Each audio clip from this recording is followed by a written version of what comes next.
Welcome, everyone, to San Antonio by Night Aftermath, Season 2, Episode 17. Last we left off, our wonderful coterie, the Iconoclasts, paid a visit to some of the important people to them. Maria went to go and visit with Samantha, while the others, Ray, was spending some time alone crafting in her room. Faust attended some personal business, and, well, Brian is Brian. But our good friend Noel, he was visited upon by two individuals knocking at the door. And so that is where we will be starting tonight's session. Noel, what are your thoughts as you open the door and these two kindred, do you suppose kindred, stand at the door? The taller man having announced himself as Urien Doyle.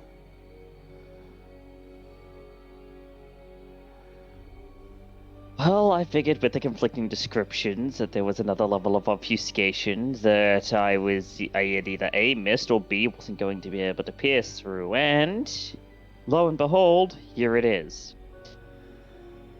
I was so sure I was right, but now we get to see. I'm only going to be able to find out if one of them slips up.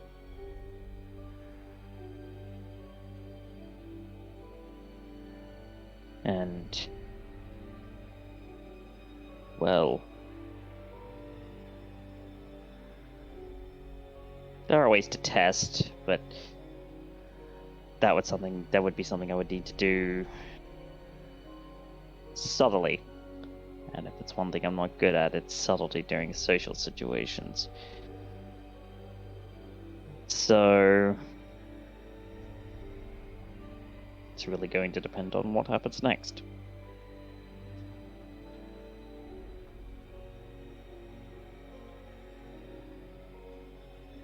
Oh boy. Ray's still in the back room. I hope she bears some kind of decency when she comes out. I really do. The last thing I need is to be talking to quote-unquote Urien and quote-unquote Josh and have her walk out of her room naked. It's just awkward. This is already going to be awkward. It doesn't need to be more awkward. Although I doubt I'm going to get the luxury of choice there.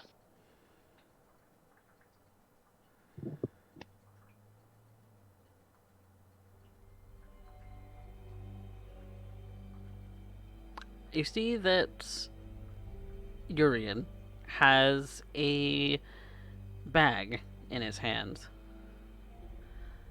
Kind of square bag, like a briefcase.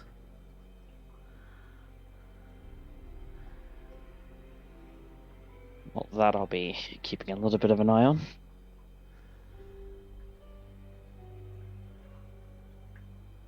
But not enough to really be not leering at it or anything.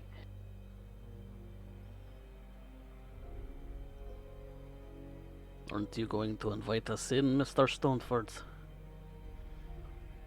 Of course. Where are my manners? Please, come in. And so, the two, Urien leading and Josh following, enter the house. You see that Urien kind of just stands up very straight and kind of looks around the room. Josh also looks around the room and look at you quizzically.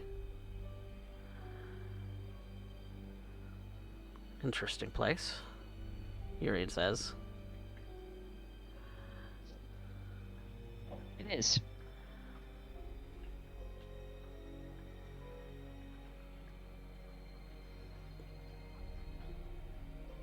So, Please come sit.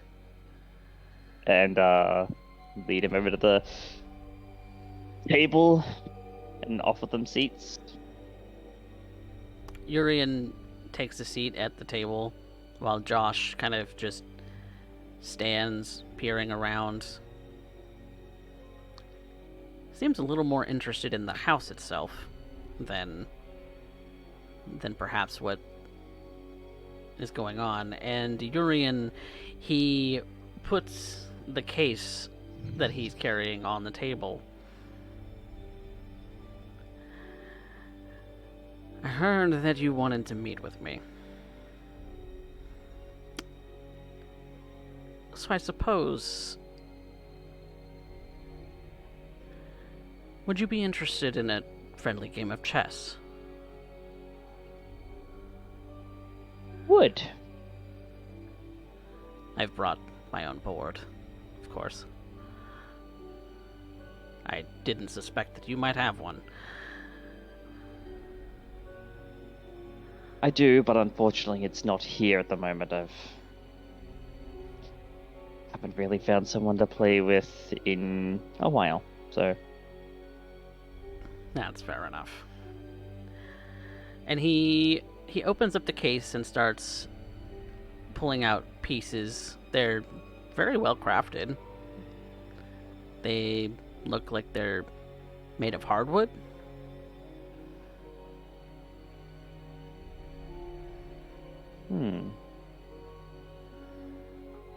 Interesting chessboard. I suppose you can ask your questions while we're playing. What questions did you have for me? Well, I suppose we should start with the main ones. Regarding the appearance of certain someones in the city and their particular allies and goals that align with the destruction of every kindred in this city. As I've heard.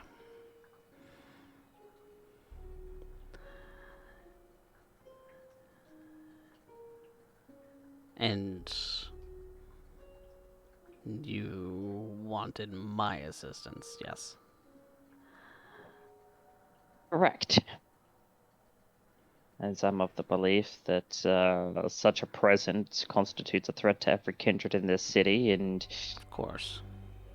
the barons, once powerful as they are, seem to be wrapped up in petty squabbles. As many kindred are tend to do.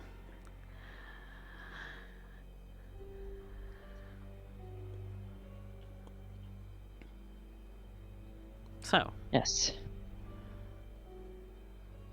I'm willing to hear your proposal. He starts setting up the pieces. In thinking about this, as every other kindred who knows about this would, want them out of the city by any means necessary.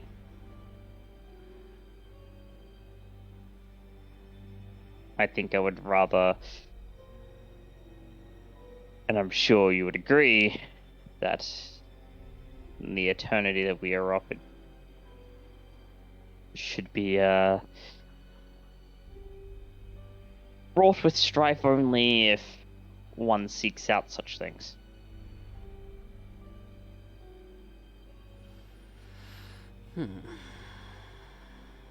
Well, You know, aside the usual politicking that we are prone to do. but so far you've only made mention of one man. Or so the rumors go. How dangerous can one man be, truly?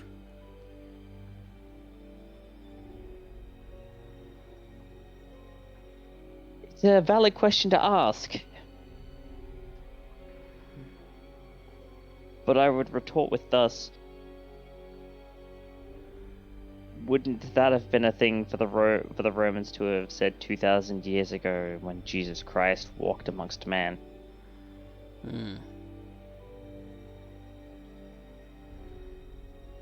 I suppose the spread of ideals, the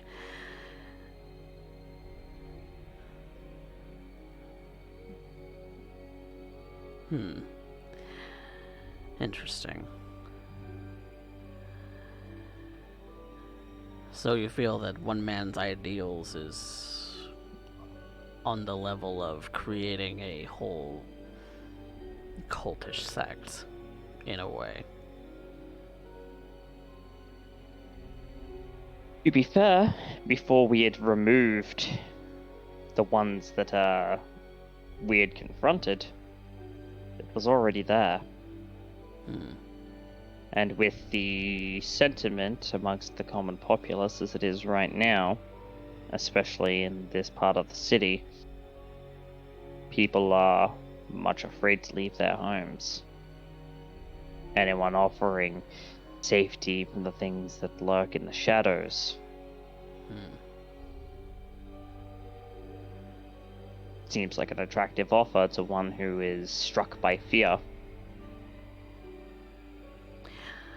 Fear is a very powerful tool. But it is only that, a tool.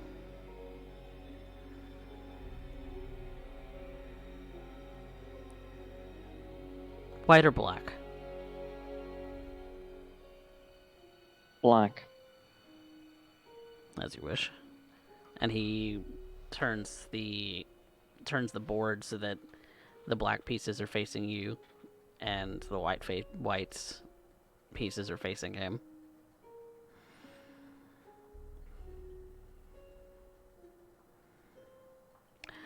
So you feel that you understand the kind of zealotry that are coming from these people, this person. I do.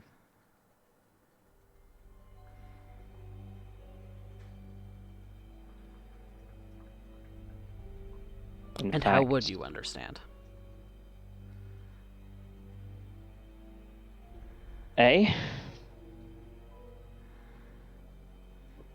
Zealotry in the name of creed is, among many other things, is actually part of a specialty of mine. Academically, I'm a theologist. Academically. Academically. But you hold no belief of theory of your own. I don't hold a single belief. But I've found over my short time existing as I am now that reality is so much stranger than fiction, so I'm not willing to discount anything as true or false. That is entirely true.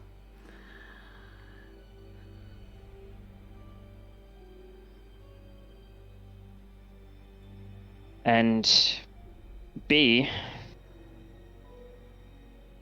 I saw the lengths that one of them was willing to go in order to keep information quiet.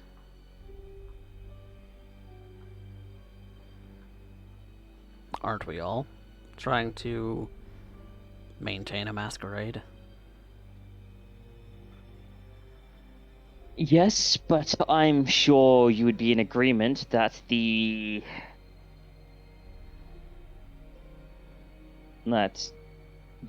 death of innocence comes only as a necessity when there is no other option.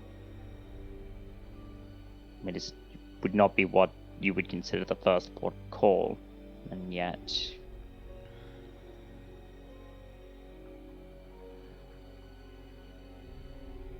I watched one of them who had been recently embraced to keep him alive for interrogation. I watched as, well, I came back to the results of him crawling across the floor, and his fangs didn't grow in, and he bit his two relatively innocent by comparison compatriots to death. bit them and allowed them to exsanguinate. Relative innocence.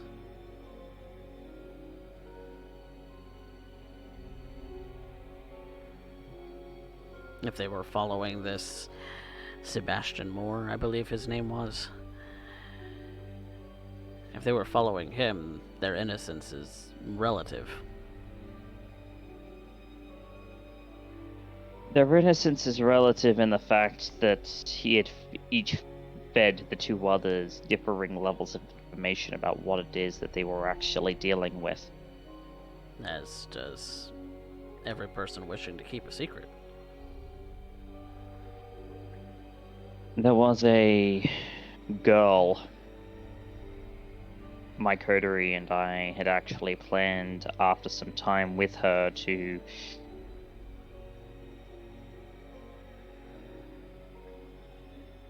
help her forget and reintegrate her back into society.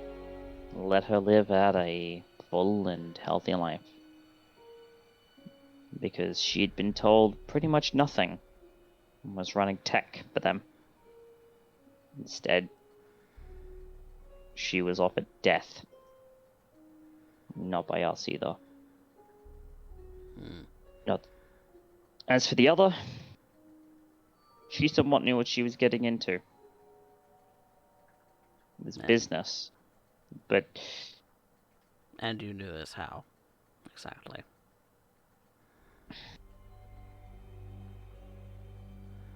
Because she had drifted to him because of me. Because of you. It's a long story involving Houston and the Hand of Vengeance and a switcheroo. Correct. That's interesting.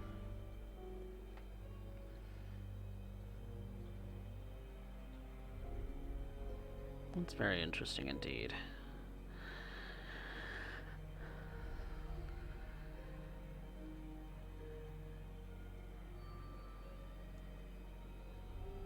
And he starts to move a piece.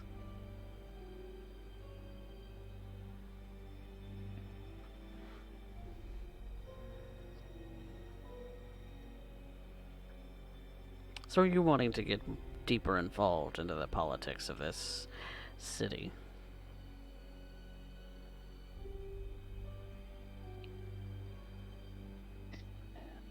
I want to make sure that threats are not only adequately assessed and handled, but also to keep things safe. I know that over the last little while, we've had an influx of people running. Yes, we have.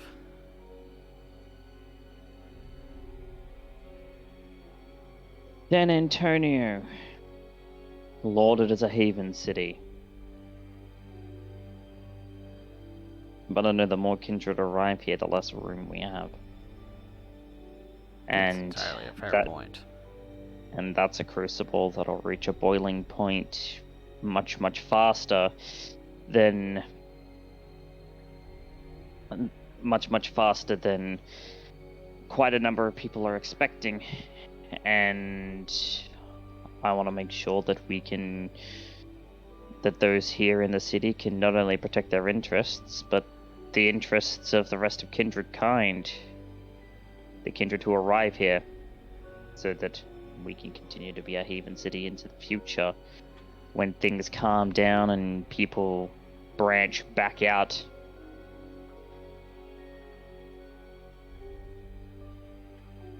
As the gears and cogs of the world move. And once Urien has moved his piece, Noel would respond in kind.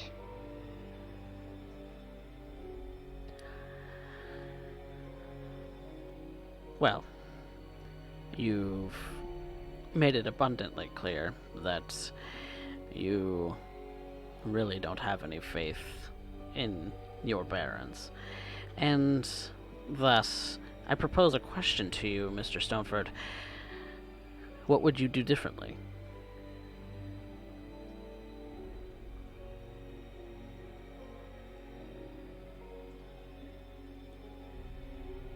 It doesn't fall on deaf ears that you are unsatisfied.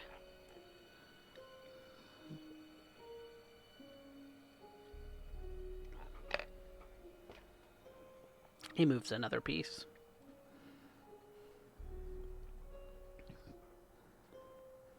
Noel would move his next piece, and as he does, he speaks. What I would do differently? I would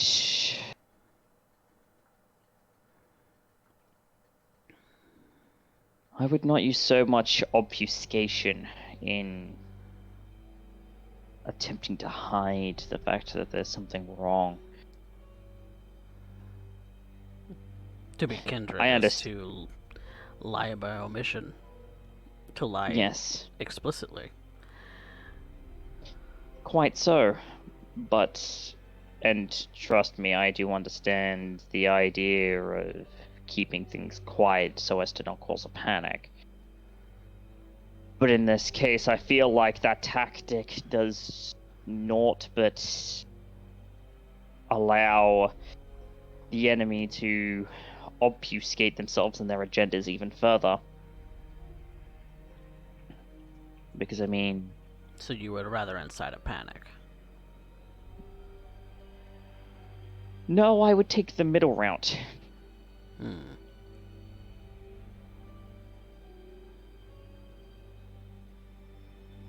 Instead of obfuscating everything, don't tip the entire hand. That's silly. That would incite a panic, and a panic is just as bad. No, it's more a matter of there should be some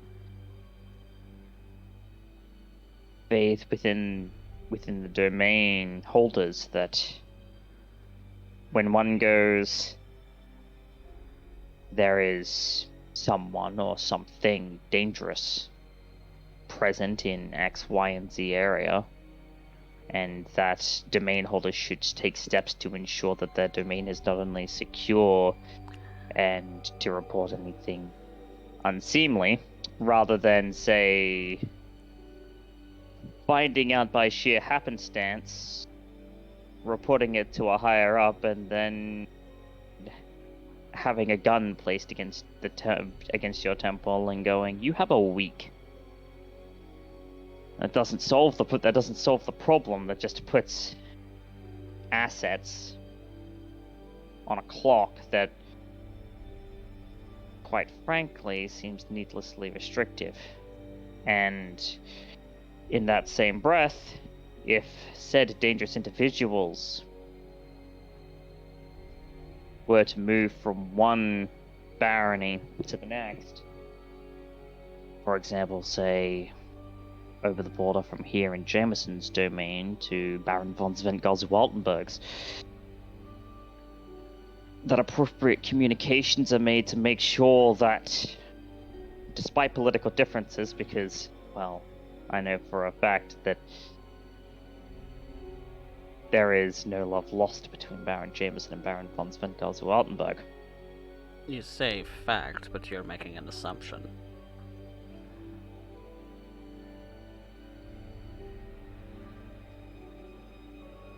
From empirical evidence. A scientist, then. I consider myself to be somewhat of such at times. But despite political differences, when something that would threaten a barony, to destabilize a barony with its very presence, is present and then decides to leap borders into another domain, whilst it would be a semi-politically wise move to simply let bygones be bygones and let the other barony figure it out for itself. For the sake of the integrity of the city as a whole, it would make sense to pass along proper warnings and information.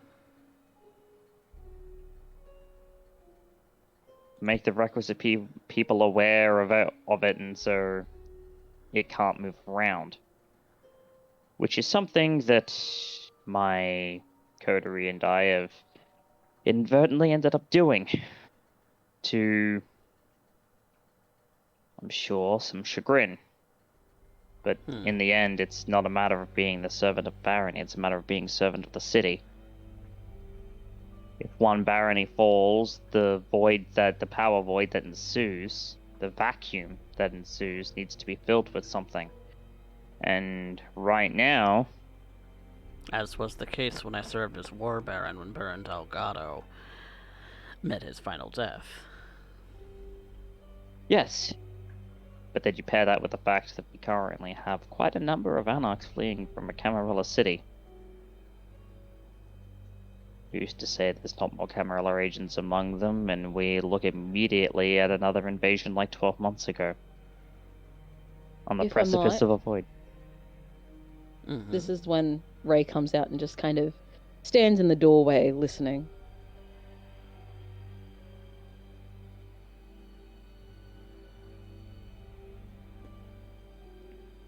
You don't really make your presence known? No, she just stands there listening.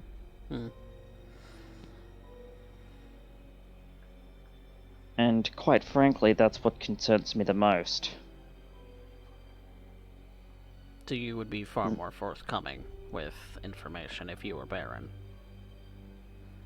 for instance. I would not say far more, but more forthcoming with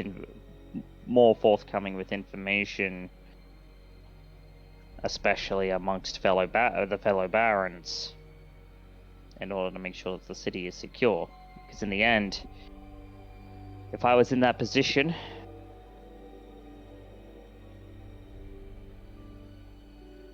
not only would I have an entire domain under my control and all of the kindred in it looking to me for guidance,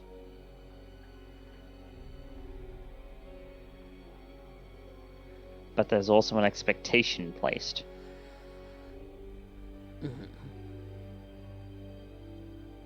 If you're one of the barons, the entirety of the city's health and well-being placed is at your feet as your responsibility. Because you're not a good baron if your domain holders don't have the requisite resources to stock their domains. You wouldn't be a good baron if you decided to ignore a threat on the hopes that maybe it would go away. Because unfortunately, we saw 12 months ago, before you're stepping up as War Baron, what lesser action you got as far as the Camarilla was concerned. And between the Camarilla and these individuals, I would call these individuals far more driven in their goals. You don't believe that the Camarilla would be driven in their goals? Oh, I never said that. Not in the slightest. If the Camarilla wants something, they will be more than happy to take it. But the Camarilla think as kindred do. They're willing to play a long game, a patient game, a game that could take several centuries even. These people don't do that, because they don't have those lifespans. They don't have the hundreds of years. They have a single lifetime, and that's it. And whilst it would be easy to say that it's easier to defend from an aggressive attack, an all-out frontal assault, compared to a more insidious plot. That's not always the case.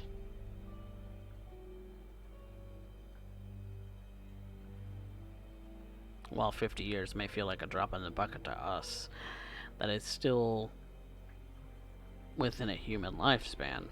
And so, if they're patient enough... It is, but the thing that they can do quickly is that they can very quickly and very easily prey on the fears of people just like them. Us, we're a little more, depending on how old we are, we're a little more disconnected. Did we think of things differently? But them, they level with the common man in a way that, whilst we could try and seek to emulate, a lot of us no longer have.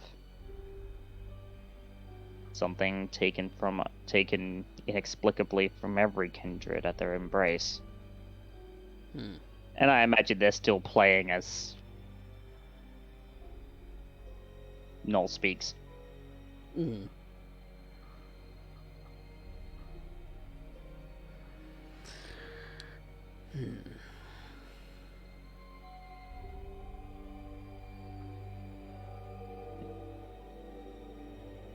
fact, I'd say this chessboard is a perfect metaphor.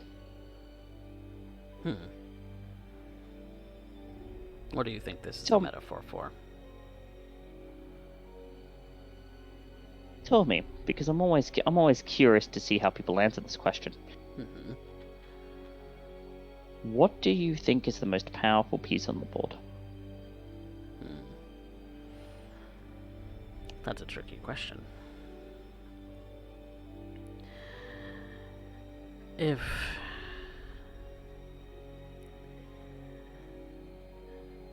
If you were someone inexperienced in the game, one might say the Queen, as she is the most mobile. She is the one who can act quickly, act with precision. While the king is slow, most would think that the king is the least powerful piece.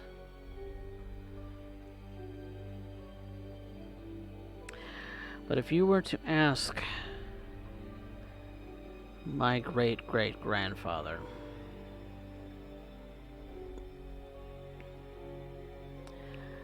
he would say the player.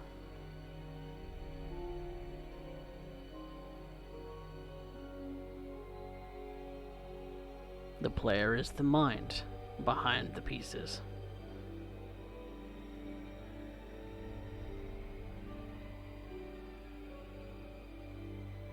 That's an interesting take.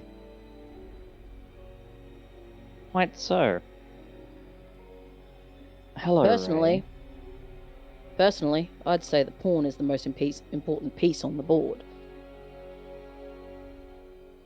Most important. The mind isn't on the board. Touché.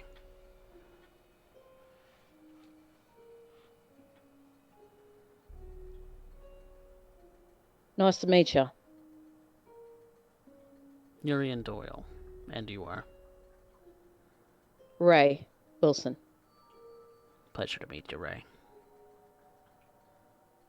Who's the short stack? My She name gestures is over to Josh. My name is Josh. Do not mind Nice me. to meet you, Josh. I'm simply here observing. Observing? Yes. You are a student of Mr. Doyle here? You could say that. Well, nice to meet you. Frankly, on this whole business, I think a window of golden opportunity's been missed. Urien kind of looks at you quizzically. Please. Well, pretty much as soon as this shit started, we brought it up. Took care of what we could. But it's odd that they only had one coterie looking at this. Don't you reckon? I mean, when there's a group of people, one who's working with the FBI, looking into kindred affairs, you want to act quick and get on them and make them disappear before anything else happens. Right? You would not be wrong. Well, say we had an escapee. Hmm. Say one slipped under the radar. It only takes one man to pass information along, especially if they're part of a much larger group. The longer it takes you to track this person down, the more information they can pass in the time. Hmm. And then say this person goes missing all of a sudden, well, that's just a confirmation that what they're saying is well and truly correct. It's been long enough now that they've had more than enough time to get confirmation, which means there's going to be movement. Considering they had a van with high-tech stuff and was linked up with explosives, you know, I'm pretty sure they were working with a bigger organisation. Hmm. And he disappeared far too easy. But as Mr. Stoneford here said, the tech behind all of this was executed by their own party members' hand, I suppose would be a word. Yeah, but there's got to be funds going into it, doesn't there? See, I know at least one of them didn't really know what she was getting herself into. You could tell by how fucking terrified she was at the time. She had no fucking clue.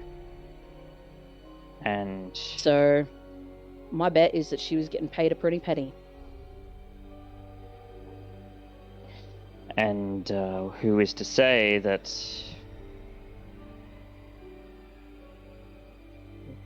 the ones that remain, for a message to spread so quickly and rapidly, who's to say that another, just like them, wouldn't step up and go, I'll join your ranks.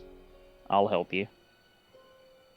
Basically, there was an opportunity that was missed in terms of information passing. From whom? Where we could have had eyes. Where we could have had eyes on the street that weren't there. Because there wasn't enough trust involved. Again, you have not indicated from whom to whom.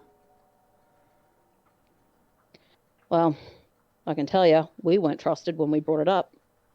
You're the iconoclast. We're still not trusted. Still not trusted. Yes, but you would think, in terms of wanting to keep an Anarch City safe, members who have been run out from Camarilla cities, and someone who survived a hit from now Camarilla agents, and infamous ones no less, would wish to keep not only themselves, but the city that they call home safe.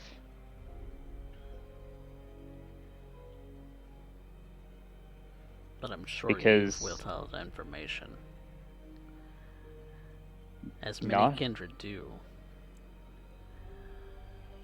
No. Because I've been using the information as an olive branch to try and get other people to actually work with us. Unsuccessfully, I might add. Yes. Which is regretful. But It's quite I don't interesting know. that you've angered Velda, as she's rather easygoing most of the time. He what? Did you not hear? Did you withhold information, Mr. Stoneford? I'm surprised. no, actually. Caught you in a contradiction. No, How there was no badly withholding did he piss information. her off? The way she tells it, he spouted off something about a masquerade breach and then failed to prove that it was one. Oh, that shit. Yeah. No, I mentioned that. Yeah, he mentioned that. Look, we all have flaws. Mine is sometimes I cannot help that my foot sometimes finds itself inexplicably stuck down my own throat. We are not perfect by any means. No, not at I all. promise it's a hell of a party trick.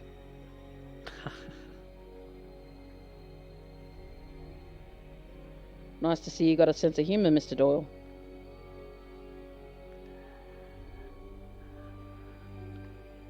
So, tell me, what brings you to our neighborhood? Well, I thought I'd challenge Mr. Stoneford here to a good game of chess. Seeing as he wants to play the political game, as it were. I suppose testing his ability to think on his feet in a moment where not all of the information is present. And how's he doing so far? Is gonna be a contest? Yes, it is. I would like you to make me a wits intelligence. Wits intelligence? Yes. Alright. I'm gonna rouse the blood search for this.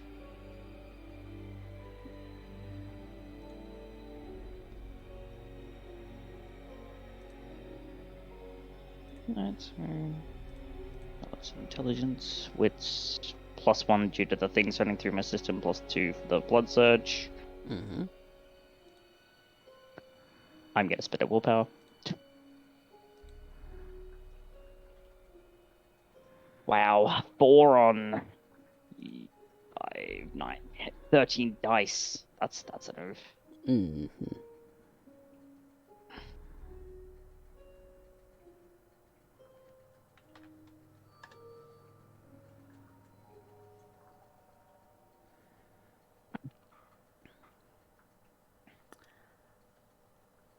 A little worse than you had actually anticipated, Mr. Stoneford. He's advancing on you.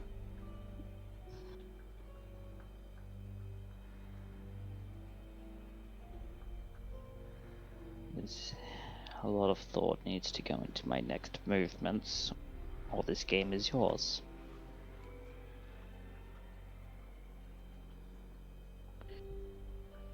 Ray makes her way around behind Noel and takes a good look at the board. And she leans in and she's like, little word to the wise with this game.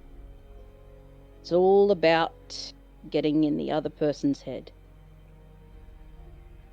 Seems like he's pretty well in your head by now. Yes. Yes, he is. But I suppose...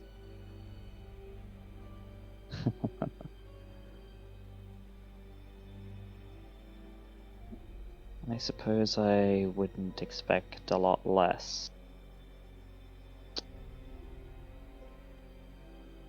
You did say that you had better ideas than the Barons about this particular problem. Yes. So, Or at least prove it to me.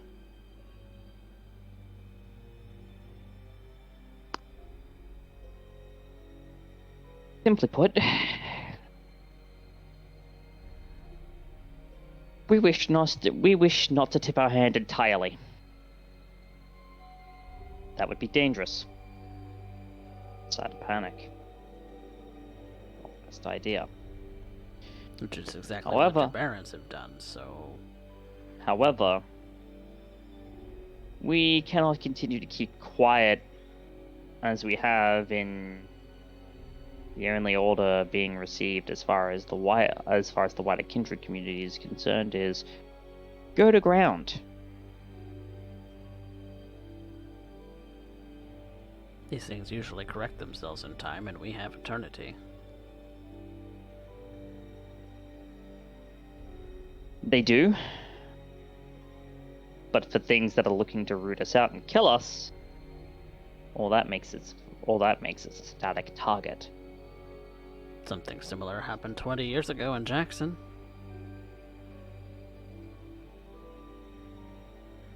I mean, I can't speak for Jackson, but I feel like in a city that's filling up with more and more kindred, that we should aim to make ourselves at the very least moving targets.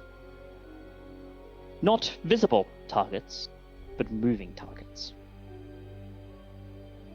Does Josh still seem interested in the house more so than the actual what's going on in front of them? He's occasionally taking a look at the house, but he's kind of watching the conversation between Urien and Noel. Interesting. Remaining mostly quiet. Running layers of obfuscation, one specifically designed to be impossible to crack unless someone makes a mistake. If someone blunders, when the information gets to the requisite people to make the requisite preparations, but not necessarily with the requisite context such that a panic would ensue. And it's not like such an idea wouldn't be possible. Of course, the Barons are meant to be the wisest and the most powerful of us here in the city.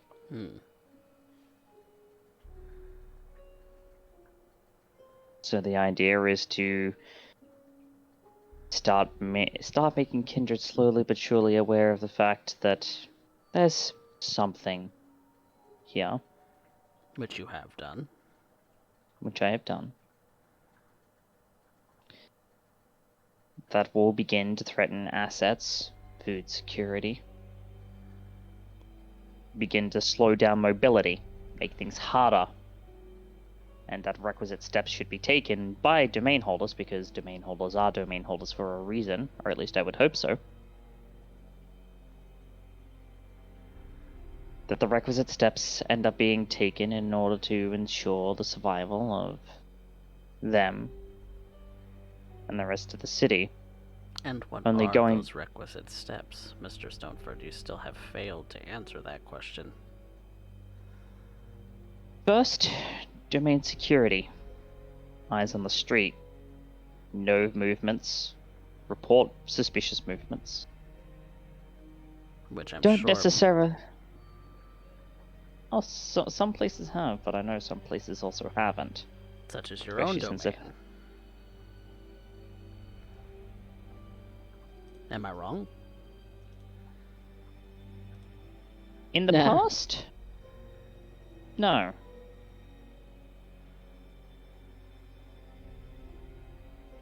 But that is coming to very quickly change.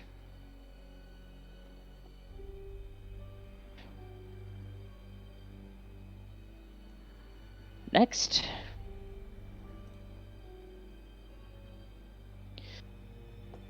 Watchful eyes and contacts with the people who control matters of food security, because there are some who do so in the city. These also have to do with things such as the drug trade, things that might taint a food supply. Drugs are not the kind of taints that would be incredibly harmful to a kindred. No, but if one is not used to it, inducing altered states of consciousness in a target means that well, when you come looking, they may be very much liable to make a mistake. Because of course, they're not thinking clearly. Or if they are thinking clearer, they're less physically prepared. Couldn't help but notice that your pupils are dilated, Mr. Stoneford. Yes, unfortunately, I had a run-in with such a thing tonight. Some kind of opiate. Not a lot. Luckily, it was fresh use. But imagine, if you will, me in this state having to apply large amounts of physical exertion and coordination. Whilst my mind may be sharper, my physicality currently is lacking. Kidnap a kindred or two, do some experiments, or better yet, maybe have someone pass the logs of their experiments on to you. Considering Moore was part of a larger project out of Detroit, I wouldn't be surprised if the ones that are left have access to such information that he's left behind. Information that may be more requisitioned from his superiors. Of course, I could be wrong about that, but when we're talking about the survival of us as a kind here in the Alamo City, do we wish to trifle with it, maybe?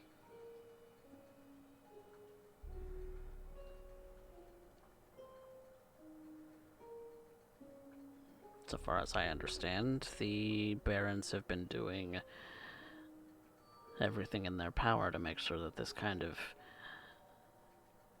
threat is dealt with.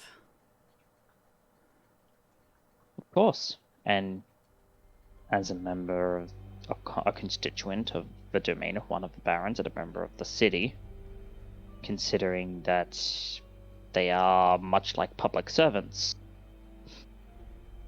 to us kindred, I would expect nothing less.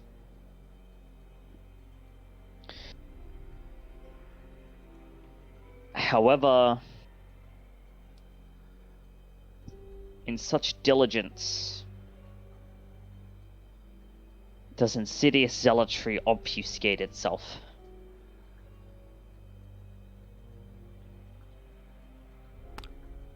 You claim to be the expert on zealots.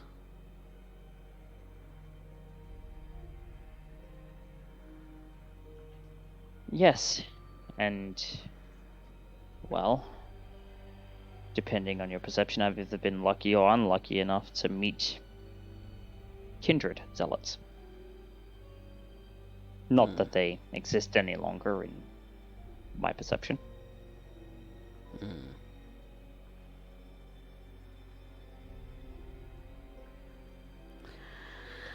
Very interesting. As this conversation is happening, Ray moves across to stand beside Josh, kind of haphazardly leaning against the wall. So, what would you do, Mr. Doyle, if you were in our position? And as she says, she actually looks at Josh as well, and then back to Urien.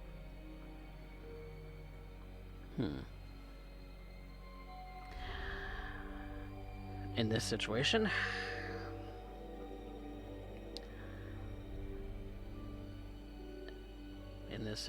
I feel like I would do nothing but hinder what's already been going on.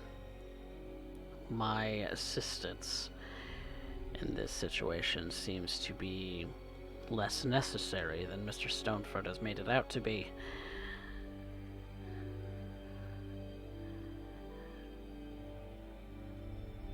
So are you just digging for a legend for legend's sake?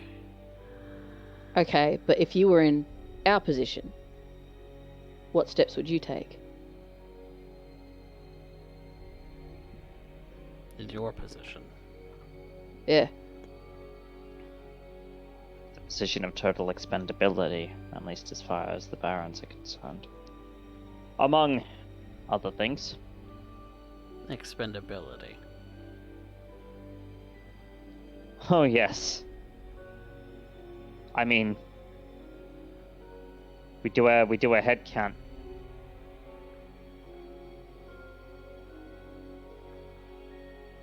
Two from primarily Camarilla cities. Two from clans that aren't trusted by the Anarchs. Noel, stop talking and let the man answer the question.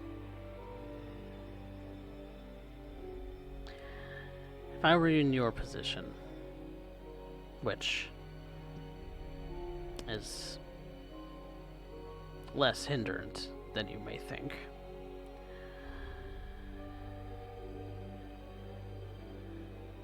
in your position,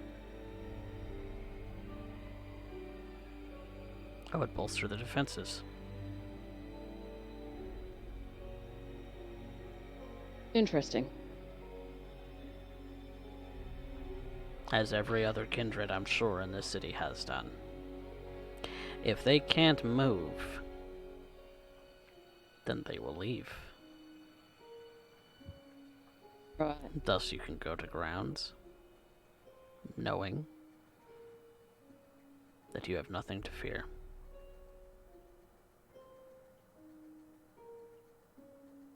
Interesting. It is an interesting thought, that. Can I? I suppose that's why you haven't yet, is that correct? What does Josh's expression look like as he's saying this? Because she's paying attention to them both, too. Okay, then I would like you to make a wits insight.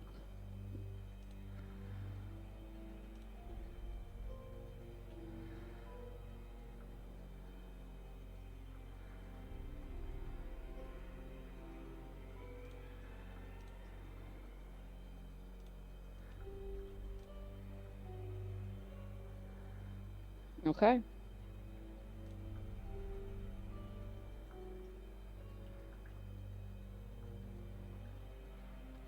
He's just watching them. Just kind of watching the conversation. There's no indication of his own thoughts going there, or any indication that he agrees or disagrees with what Urien just said?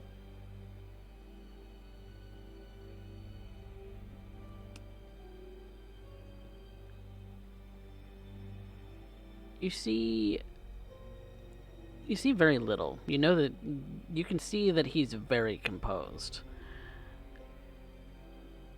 He's simply standing there with his hands behind his back, watching the conversation. He does quirk his brow at a couple of things.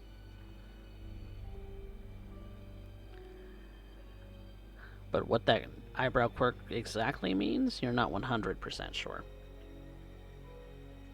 Maybe he finds the information intriguing. Maybe he agrees. But he does react a little bit to the conversation.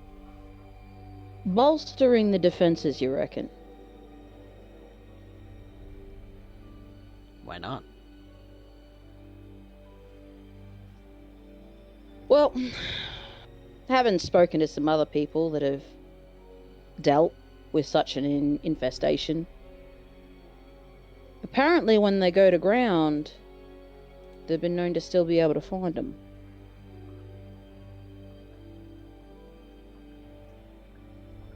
They start, when you go to ground, these people start digging. With everything at their disposal. I feel like bolstering the defenses draws more attention.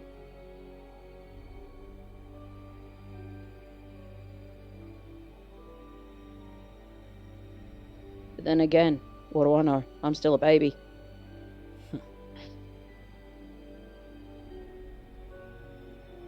And it's about that moment you do hear vehicles start to pull up. vehicles that sound familiar. One sounds like Maria's and one sounds like Faust's. That will be the Ah. others.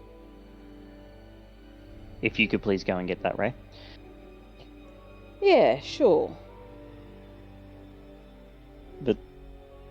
And as well, once Ray goes to do so, or as Ray goes to do so, rather, Noel will look up at Urien. We are talking about an enemy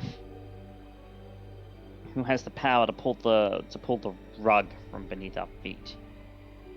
An enemy who can use the very law at their disposal. We wish to masquerade as human. We follow the human systems to an extent.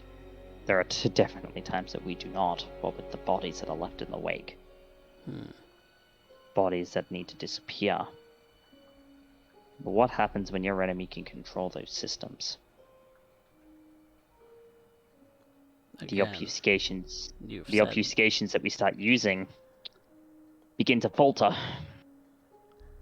but what can one man do in that regard? One man can only be so influential, even amongst kindred. Oh, quite so. But it takes one man to whisper into the ear of another man, and for that man to believe him, and for that man to go and whisper into the ears of a few more men, and them to go into whisper into the ears of a few more men, and so on and so forth. The delusions of a madman.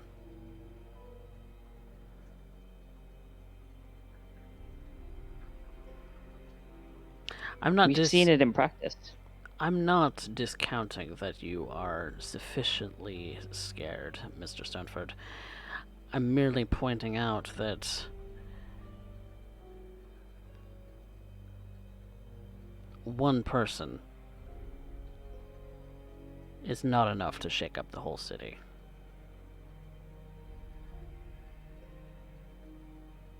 And that is in the one place, Mr. Doyle, that I would rebuke you. Sometimes it's one person that makes all the difference.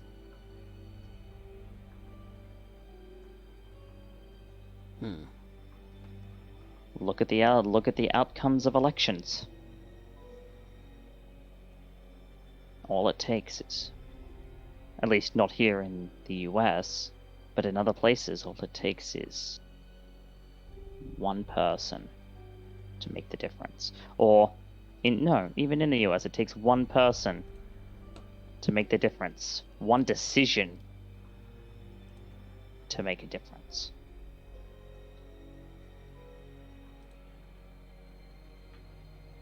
And Maria and Faust, you come into the house to see that Noel is sitting at the table. You're greeted by Ray at the door, and that you have guests. Oh, I suppose it's nothing all too serious then, considering your outfit. Faust. You're looking at a legend. I look around Ray and see the two figures. And for a moment, Ray, you can probably see it like slowly calculating in my head before it finally dawns on Faust, like, And the penny drops. Yeah. well then. Oh, come on in. Noel is getting his ass sufficiently kicked in chess. Oh. Maybe you should try a hand. I would not say that. I'm at a disadvantage, but I'm far from out. Sufficiently kicked.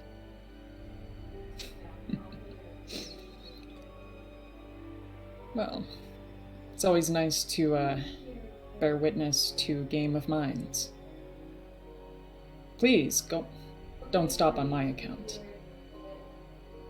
Are we looking at another contest? Sure. You can... Same thing in wits. Intelligence, wits.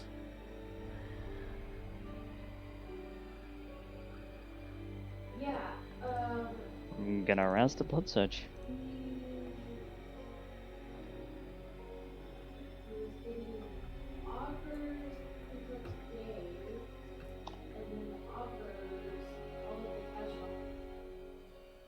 There we go. Oh, look at you.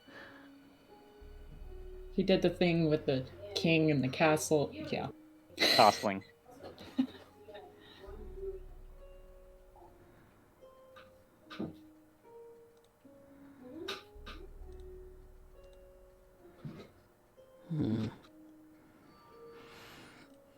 You start to think that you're getting the upper hand.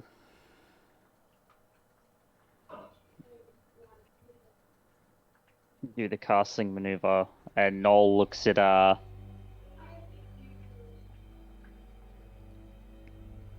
Urien. Check.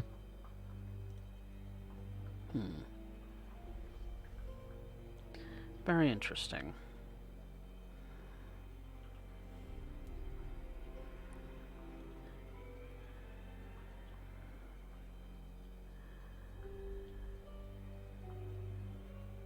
Well.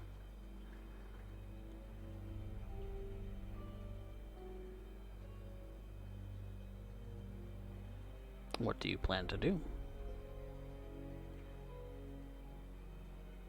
I figure, at the moment, our situation is much like our board state.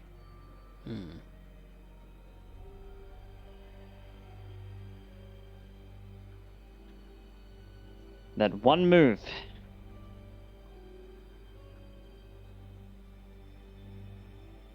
places so much into peril.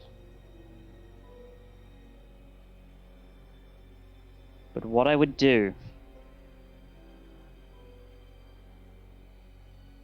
bolstering the defense is a good idea. In subtler ways. Because the last thing we want is to draw attention. Telegraphing movements with nothing behind the curtain to show for it. They come knocking at the door. Well, those defenses get tested. Probably much sooner than they're meant to. So my suggestion is thus.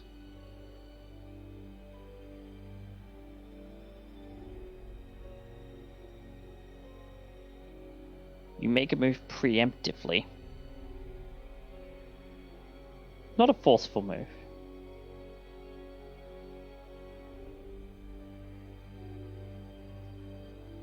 But a move that telegraphs.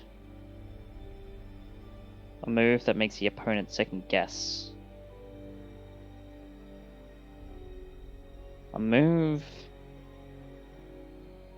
that calls the ideals into question.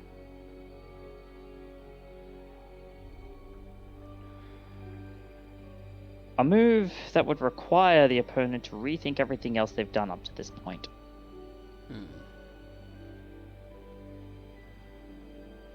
Who's to say they haven't done so already? Who's to say they haven't done so already? But the thing is, that move alone isn't enough.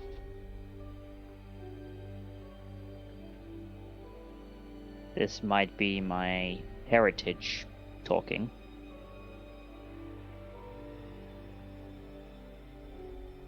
But in those few seconds of contemplation, an assassin finds the perfect opportunity to strike. In the few moments of hesitation, the death of the opponent is instant. Not because of any technique or any such thing, but because you've caused your opponent to reconsider. But just a moment. But in such a thing,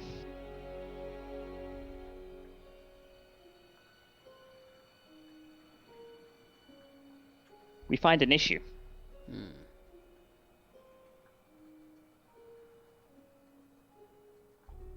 In the pursuit of their faith, it is rare that zealots think. So what happens when, for all the moves that you could make, all the things that you could try to telegraph to make them rethink their position, that they march inexorably onward?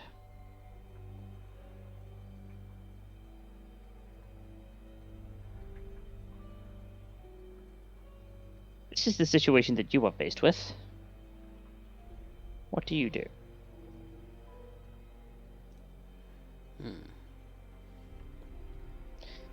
I suppose that is the real question that you've been trying to ask me, isn't it? What I would do in this situation.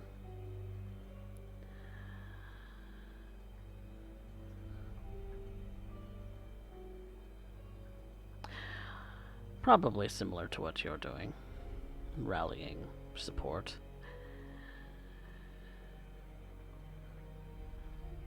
But also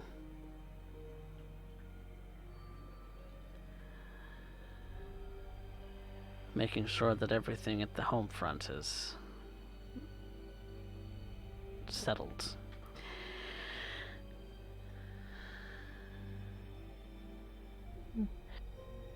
I can understand that.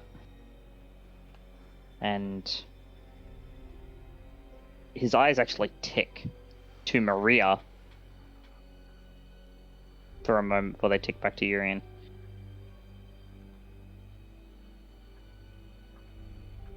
I'd like to think that the home front is in very good hands.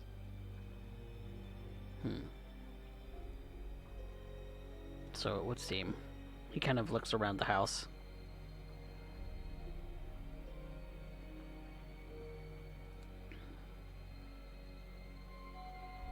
Well.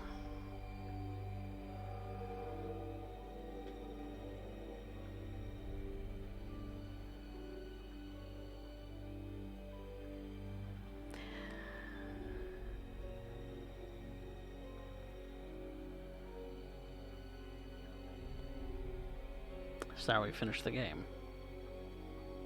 We shall.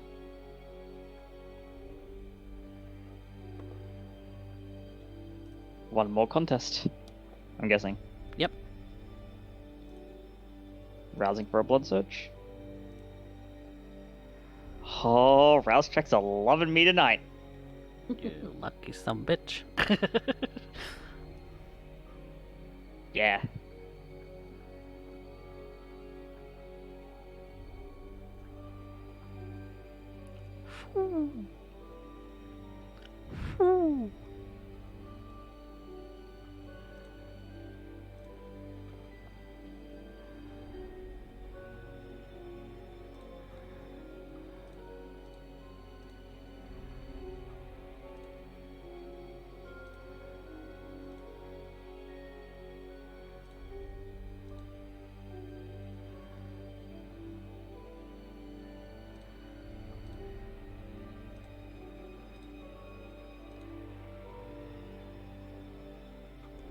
He's gonna spend willpower.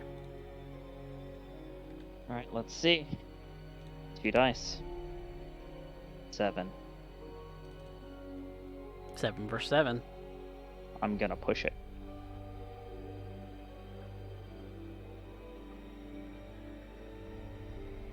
Yep, wrong one.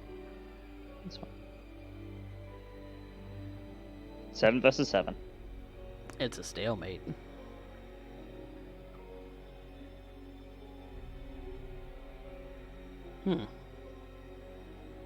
Seems it is a draw. Here it is.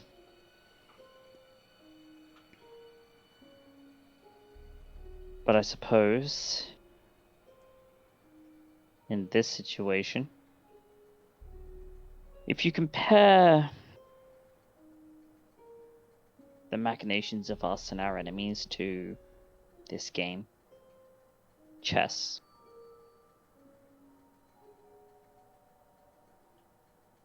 this is the outcome that is the worst.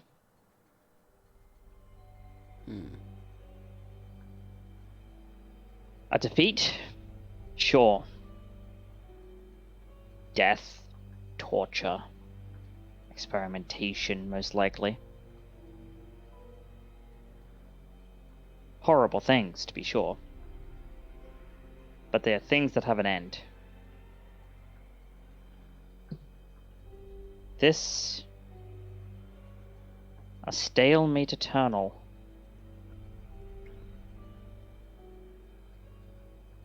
Stagnation.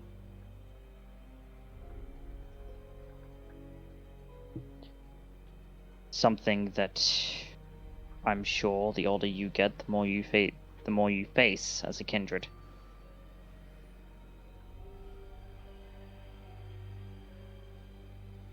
But in this case, you look at it, and it represents something that those you would have called comrades, or may I even be so bold as to say friends, compatriots, people with whom you shared dreams and aspirations, if we could still dream and aspire. Those who you shared your ambitions with, those who, even if you didn't like them, maybe you were willing to take to the end. Because at the very least they were useful, in some way, shape or form. To say nothing of actual sentiment. They're gone.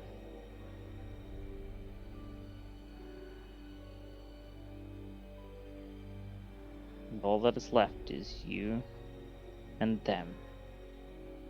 And an internal dance that without an external force cannot be broken.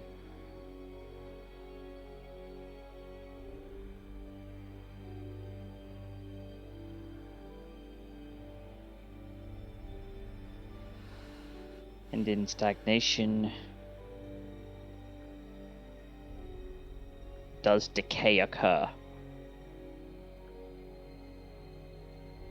And in decay do we find ruin.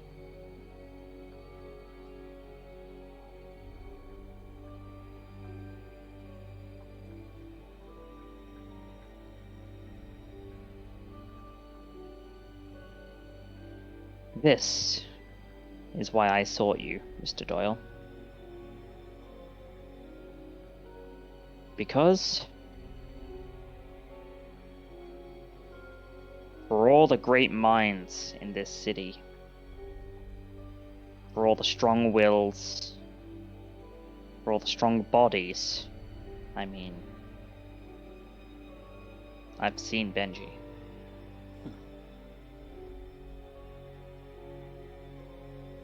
My biggest fear is that our enemy forces us into this. Loss is unacceptable, but this, even more so. Because what is our eternity then? For all that one gives up to the kindred condition, one of the few things that is granted to us, timelessness. Very true.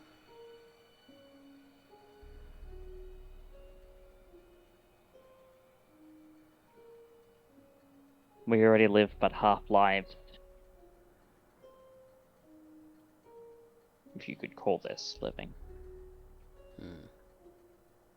I think it would be fair to say that one does not want the last little bit of... I don't want to say light, because that's a very poor turn of phrase. Does not want to be robbed of the last little bit of solace that is granted to you.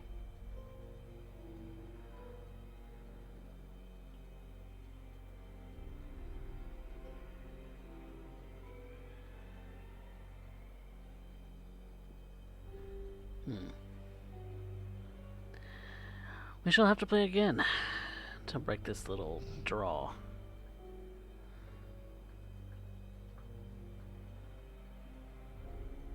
We should. But I've taken enough time out of my busy schedule.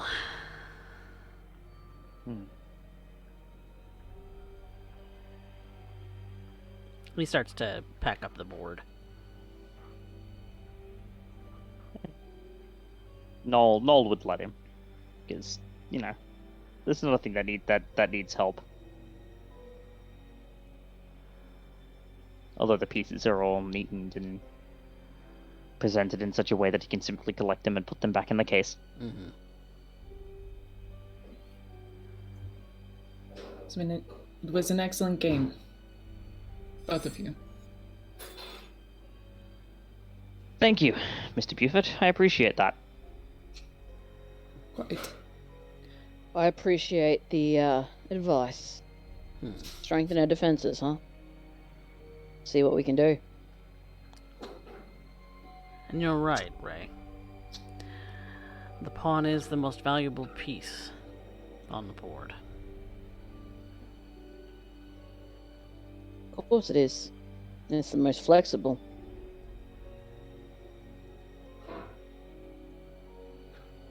Or when an idle mind is at play, the pawn can become anything.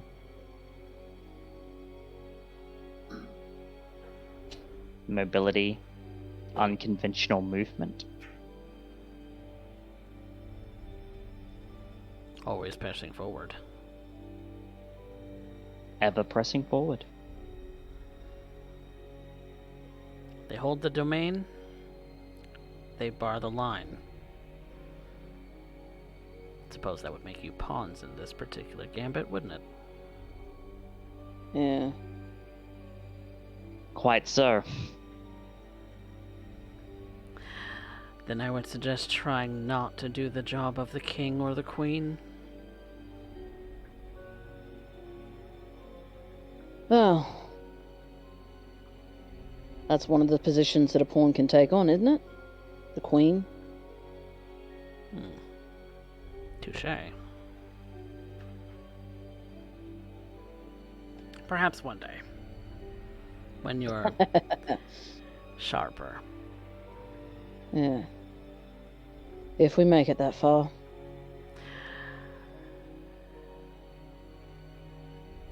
Oh, I can say, Mr. Stoneford, that you have potential.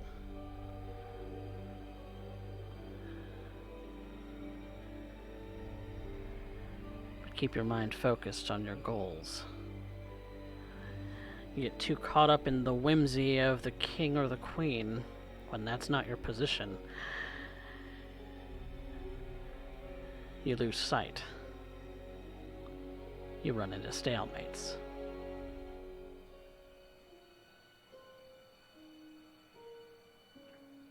Alright. Food for thought. Food for thought indeed. But we must be going. Yes, it is a busy night ahead. Well, I wish you both a pleasant night. It was a And I as pleasure well. to meet you all. Same, Josh. Yes, a delight.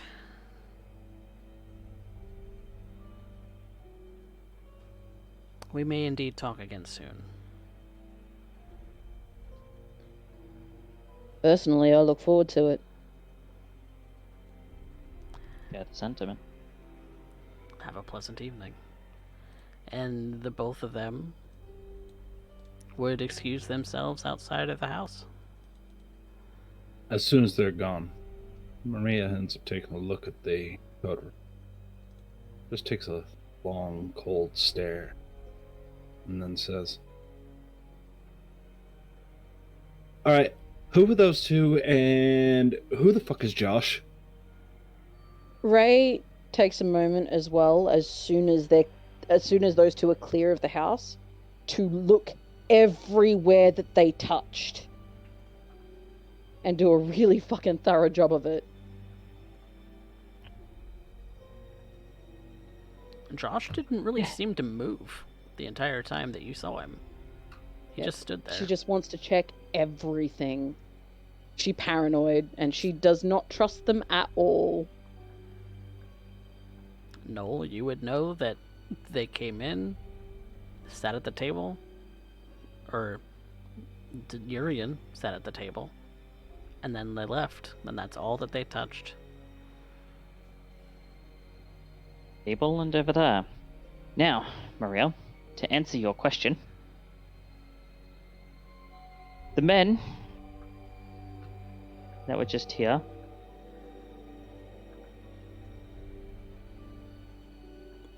we had a visit from the War Baron of San Antonio, Mr. Urien Doyle. In this house. Yes. In fact, you just saw him leave. And his retinue. The Josh fella. Correct. Although, I will tell you that both of those people match descriptions that I've received for Urien Doyle. So it could be that their identities are somewhat swapped. I can't tell for sure, though, that particular piece of obfuscation, the old switcheroo, is designed to be pretty much impenetrable until someone makes a mistake.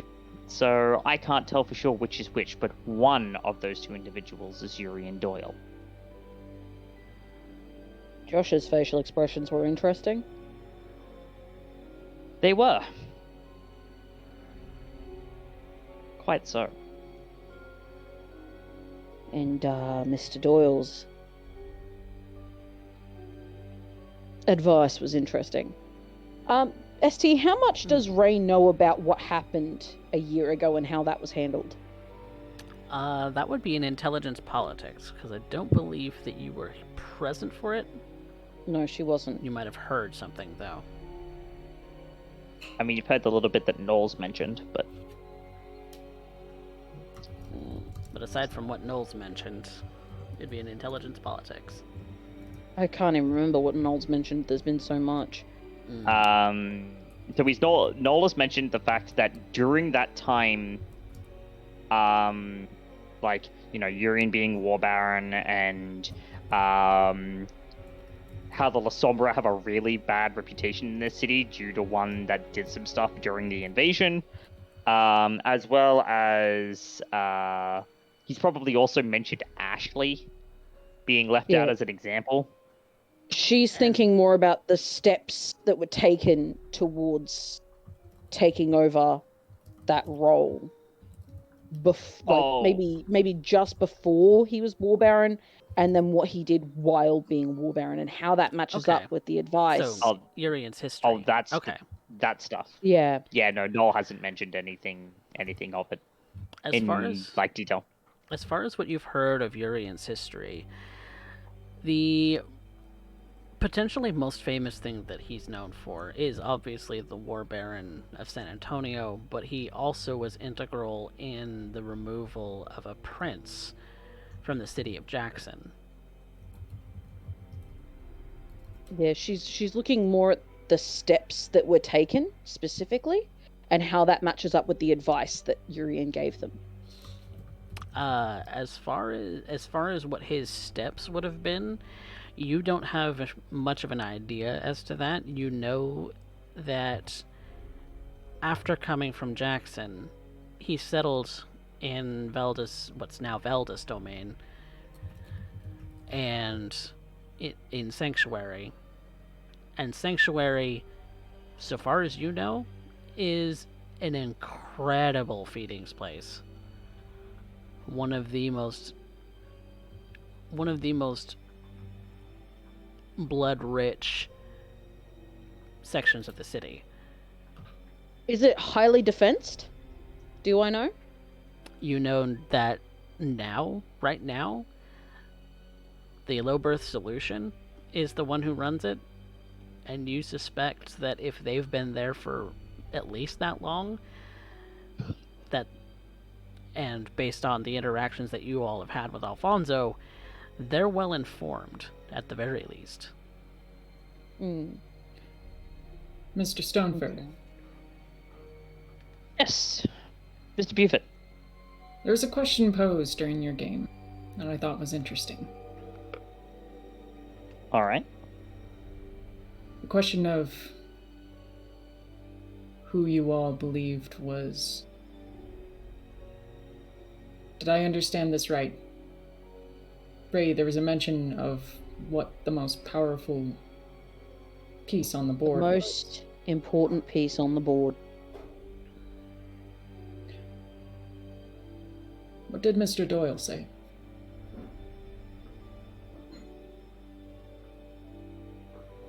The mind.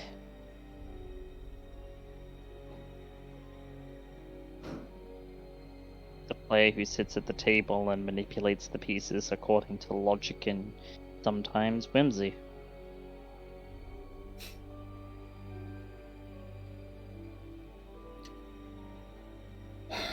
Well,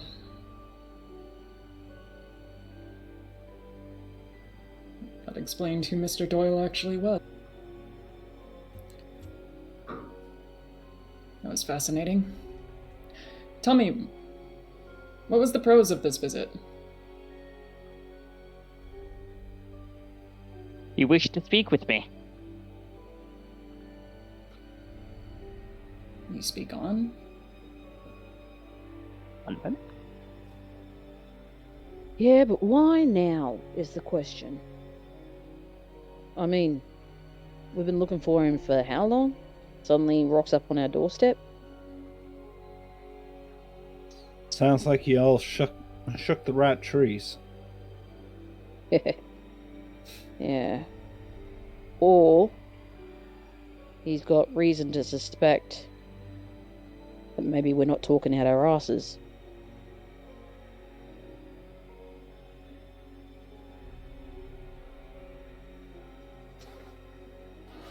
There's definitely an intrigue to it. I would believe that the War Baron, of anyone, potentially has comprehension of any major threat. Layers of obfuscation only make sense in terms of their usage. Shush.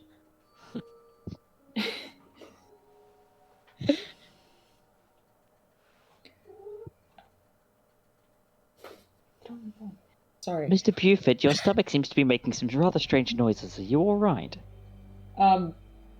Yes, it's just... Sounds like you ate a cat. You didn't eat a cat, did you? Gracious.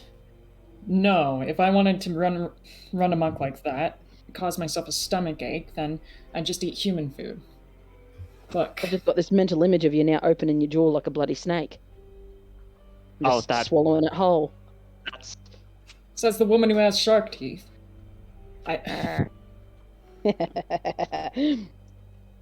Maria's just seem to be, not saying a thing when everybody's discussing this idea. Seeming everybody forgot that Maria's the only one who can physically do that at a moment's notice.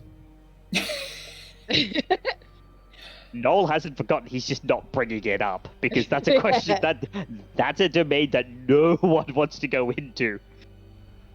He seemed to be of the thought, though, Mr. Doyle. Seemed to be of the thought that should he actually get involved, it might make things a little bit more complicated than they should be. When asked what he would do in our position, his response was to fortify the defenses. As is the case with most who we've discussed on this. Provided, I won't deny that seems to be an effective method. In fact, maybe not just defenses. Why not make it accessible? Perhaps even enticing. If we want something, why should we have to leave anymore? That's I thought a fair about point. the honey. I did think about the honeypot tactic.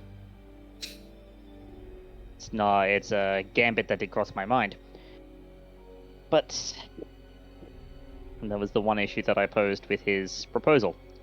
We should be fortifying the defenses anyway, because well, simply to get a better hold on the domain. But then I look and I go, with the sentiment on the street as it is right now, people scared to leave their homes. That all it takes is the simple offering of salvation, and one or more might simply be scared enough to take it. Yeah, but what's this offer of salvation? How are you offering it? People have got to bite at the bait, you know? People do need to bite at the bait, but the thing is, they're not looking to bait us. There are two ways to elucidate things about a person.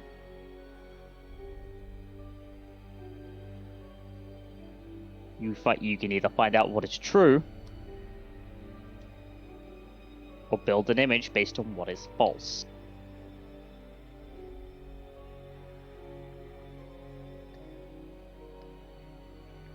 Let's use an example of our domain here.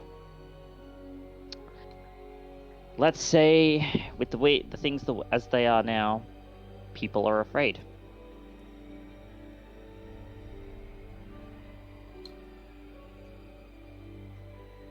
He's gathered his new people. They come and they offer safety from the things of the night. The things that have caused people to disappear, the things that have... the ne'er-do-wells that have caused injury.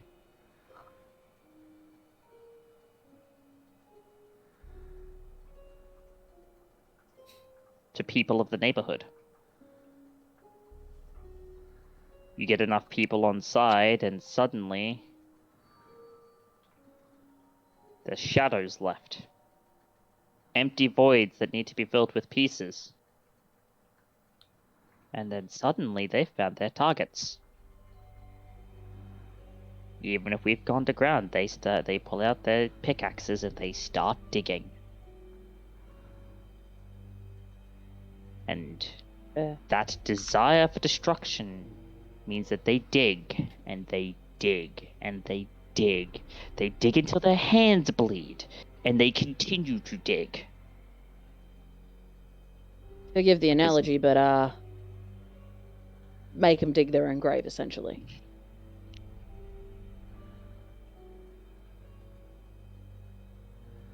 You would hope so.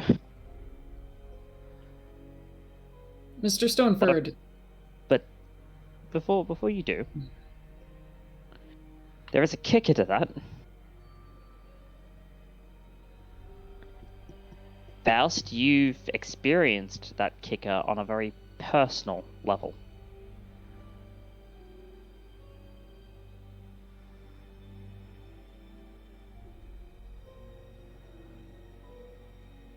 I have.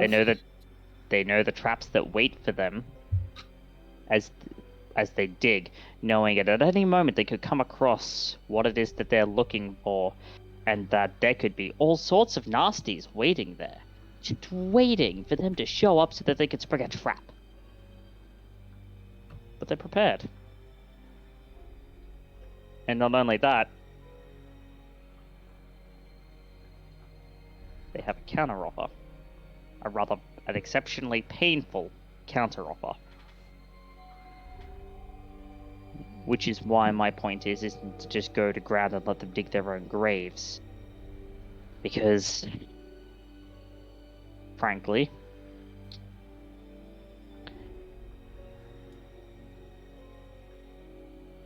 Faust is from a clan known for being exceptionally tough.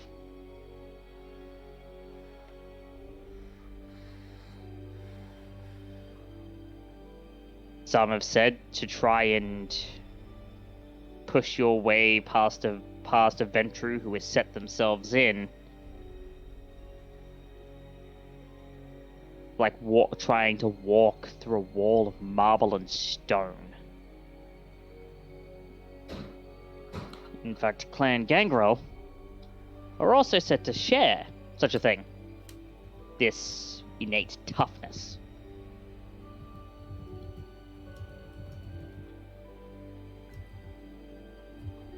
And quite frankly, I believe it's because of that toughness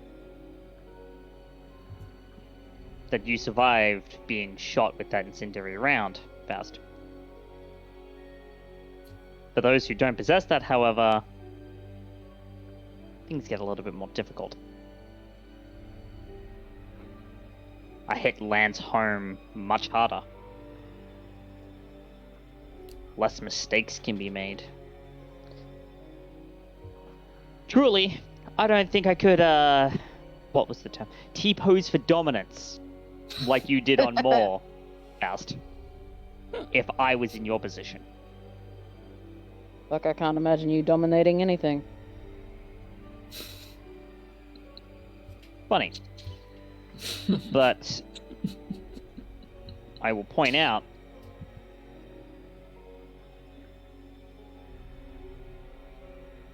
extrapolate this loadout of basic things. Superhuman speed, the ability to hide oneself, shapeshifting. Things of that such. Excluding unique things, such as Maria's signature little trick.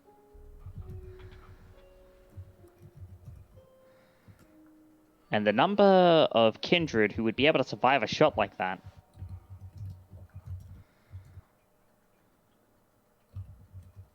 it's not very high, especially if there's multiple.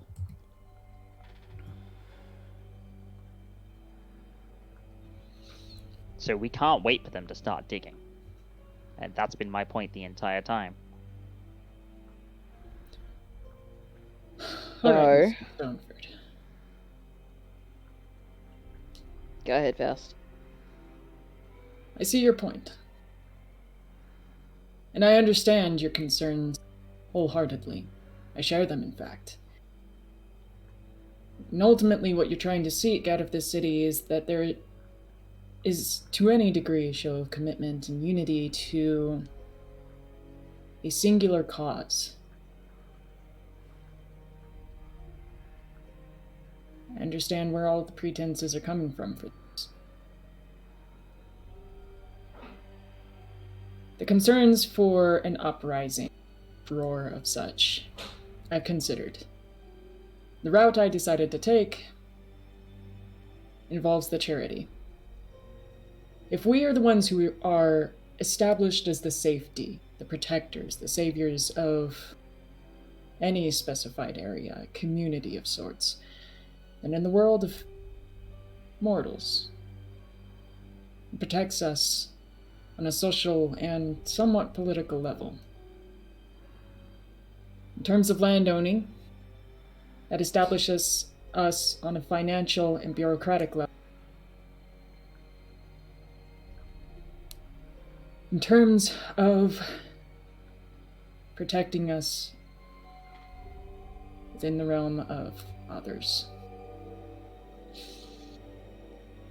I have to say, the honeypot is too patient, too modest of a move. I do have one more idea.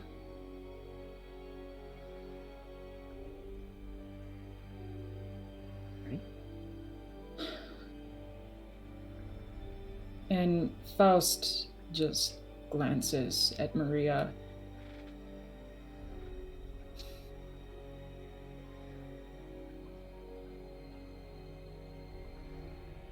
Some time ago, and to the understanding, Miss Kindred Veronica appeared here.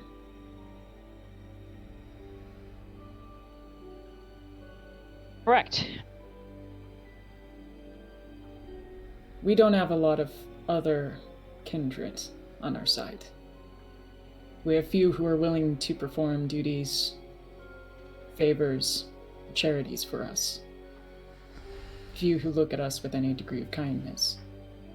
Many suspect us. Many are completely warranted in suspecting us, honestly. We're boat shakers. And just like that, precisely in theme. I don't think I'd have it any other way.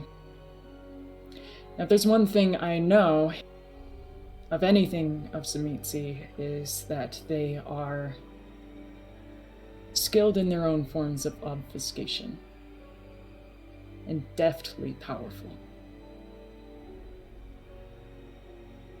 Maria, you've done so much for us. A lot. You protect the lands. And this domain is a hallowed earth that you have fortified on your own. I will be honest, my greatest failure to you was sending you apart from it. Alone. Where you were at your weakest. No armies to back you, no knights to aid you. At this point, I've determined to correct that. And from here on out, I choose to no longer aimlessly expand the of our armies, of our abilities, of our skills. We have what we do. We have our land, we have our castle, and we have our dragon.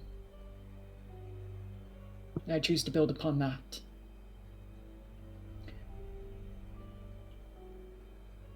In fact, and Faust pulls out the Bible. When I was away, I was actually reading it. You said I should have. Interesting read, is it not? Interesting indeed. One verse stuck in me. Every one of the builders had his sword girded at his side as he built. The one who sounded the trumpet was beside me. Nehemiah 4:18.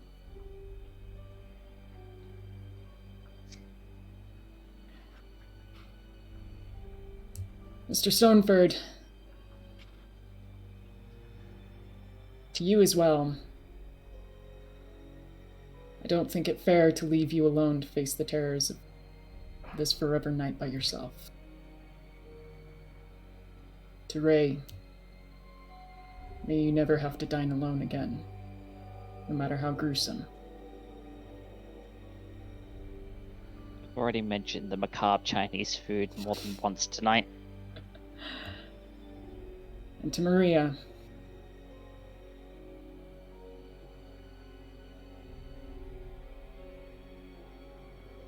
I won't allow you to have to face the terrors of this. Face your fears, your traumas,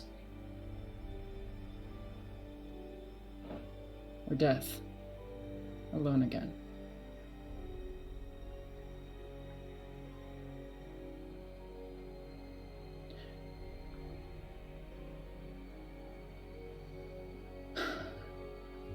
For that reason, Maria,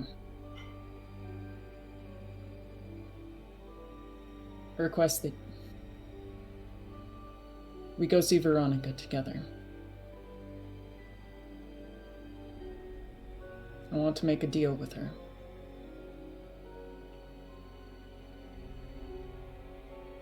She'll find us, Harrison, in her remaining nights here at the domain. You got one more night.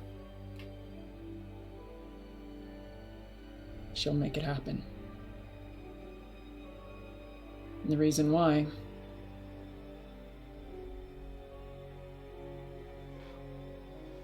is because I will need you to agree to reunite with again time. Say what again?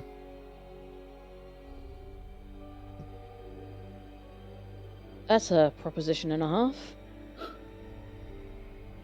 We'll begin time, and when that happens, the one absolution that I will promise is that it will be because Veronica will be witness to Maria's mercy.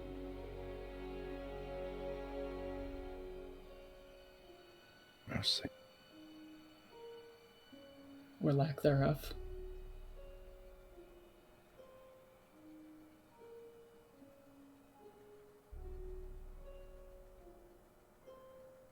She's your family. Your kin. And how you decide to deal with her when that time comes. I will do all I can to have you prepared.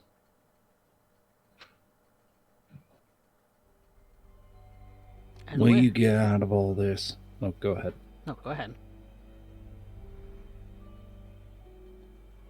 What I get out of it is what strengthens you.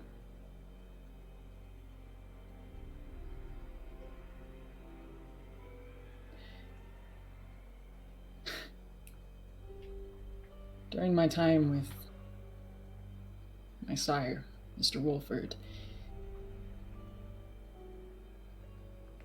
there's a lot of reiteration about the value of a coterie, a group, a crew. Alone, we are negligible. We are weak, saundered, and eventually destroyed.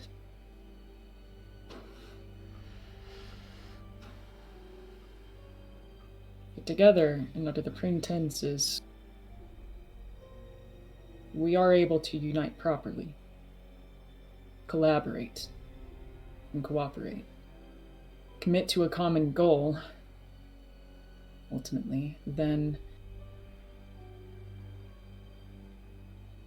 we become far more fierce than if we were ever alone. We become threats. We become powers. We become players.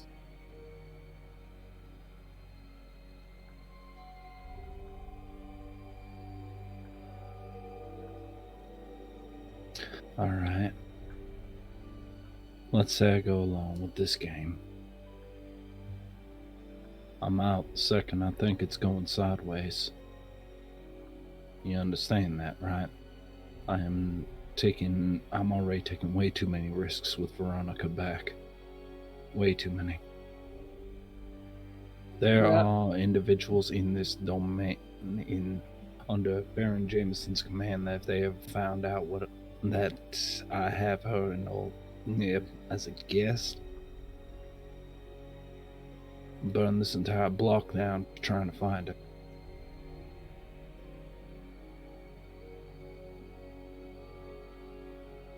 In which case, you have my word that I will be the one to stand between you and any fire. It's what I'm good at. Keep posing for dominance, right? Straight to hell. Actually, do it. on that note, Faust, I've been locked away for the last couple of days thinking about our situation. And I've been making some stuff while I'm at it. And she holds up these trinkets that clatter. Each of them is carved very Polynesian-esque. And she offers them out to each of the coterie members.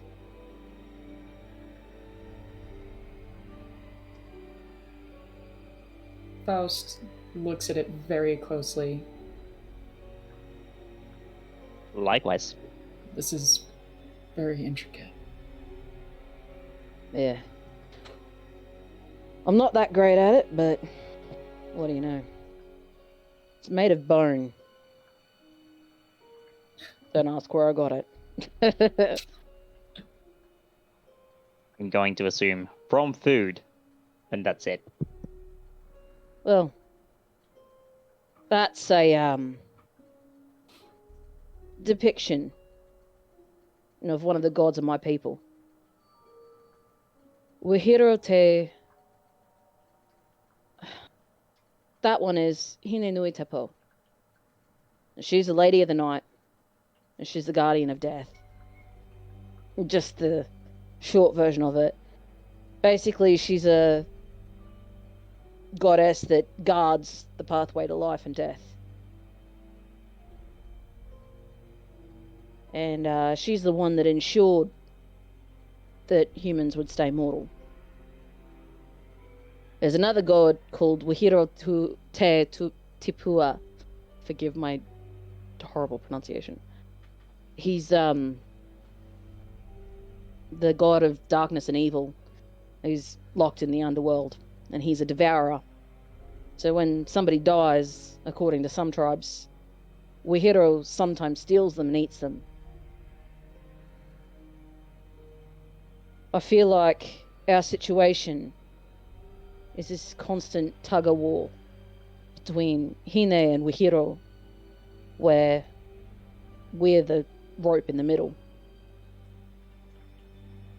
The beast, Scratch, as you call it, Maria. I feel like that's the voice of Wahiro. He's constantly hungry for bodies, and each one that he devours, he gets a little bit stronger. And one day, he'll break free. And Hine Nui Tapo, well, she's the mother of humanity. And she tries to guide us to the proper death. We're stuck in the middle. And it's up to us to decide which way we go. So, I've kind of thought she was a good indicator that none of us are truly alone in this. But there's always somebody there trying to pull you back. And hey, it's a good thing to unify us together. Something that's kind of us.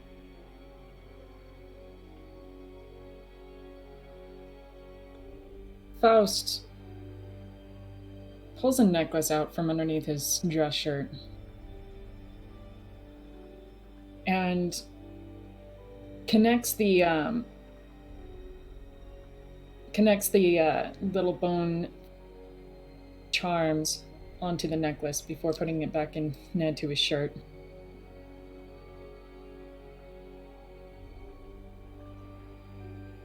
Well, this is something I believe I'll treasure as long as it doesn't dust away on me.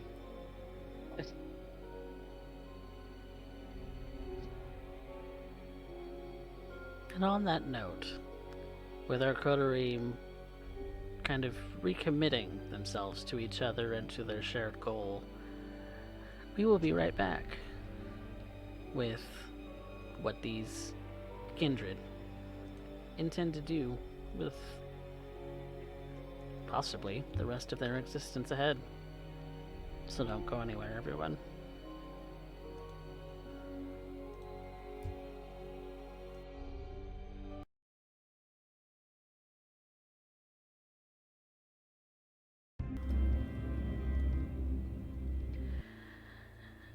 Welcome back, everyone, to San Antonio by Night Aftermath, Season 2, Episode 17. These four members of the coterie just finished interacting with Josh and Urien Doyle, and possibly we're getting a lot of the same treatment as previously, but maybe both sides left with some food for thought. One such thought was Faust asked Maria to go and visit Veronica.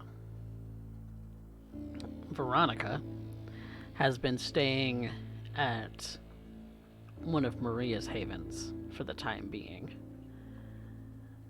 Staying there, feeding, staying out of harm's way, staying out of sight, being available should Maria need her. And so, to cap off the night, these four have gone to visit with Veronica. They stand, or sit, rather, in the vehicle, waiting to go inside. It's dark in the house.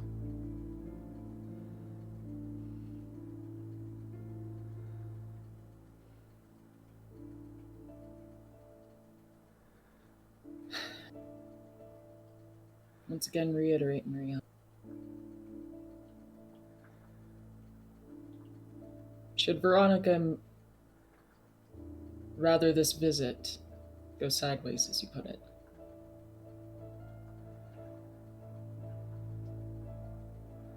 I can assure you I will stand between you and Veronica. From now and going into the future. Yeah, well, hopefully you get at your job.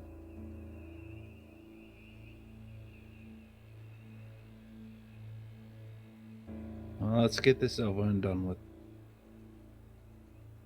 Ain't no point in sitting around here. You coming, Ray?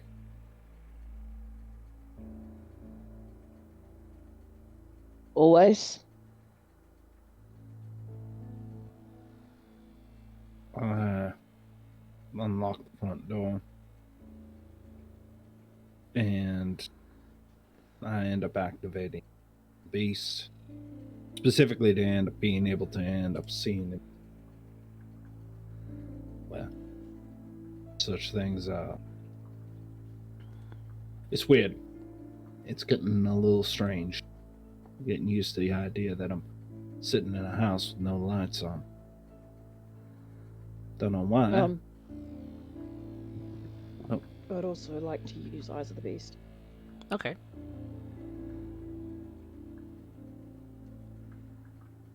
Anyone else activating anything of use? I'll go ahead and use Unswayable Mind. That's a passive power. That's it a doesn't passive. doesn't need to be activated. Toughness is also passive, isn't it? No, toughness needs to be activated because it's activated with a rouse check. You're thinking Oh. resilience. Yeah, even I got confused. I got mixed up there.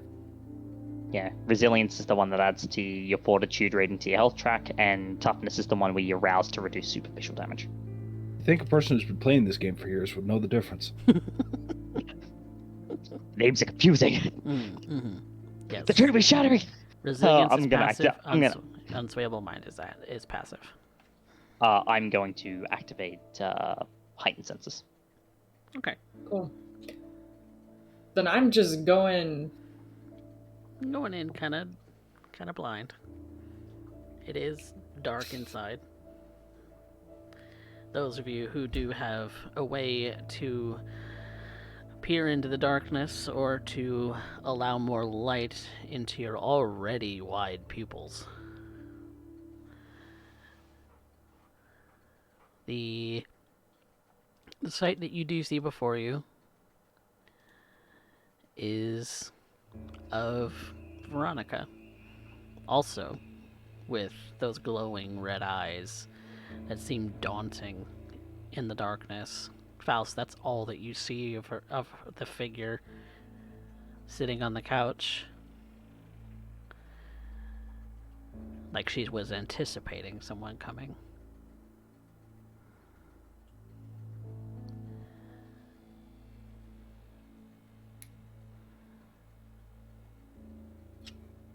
I resolve myself. It's Veronica. Yes. And Pleasure who to are meet you? Veronica, this here's Mr. Buford. Mr. Buford. That there's Ray. Ray. Nice to see you again, Veronica. Nice to see you too.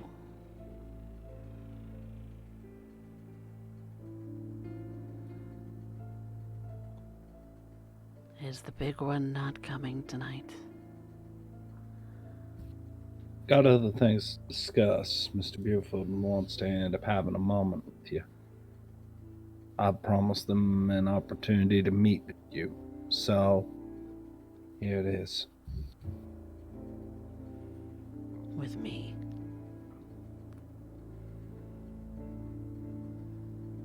That's correct.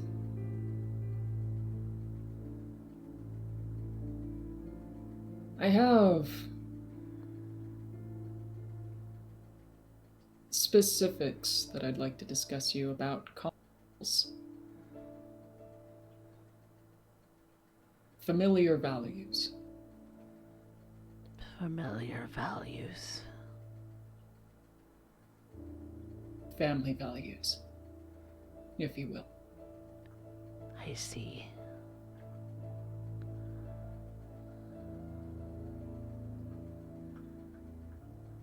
As of late,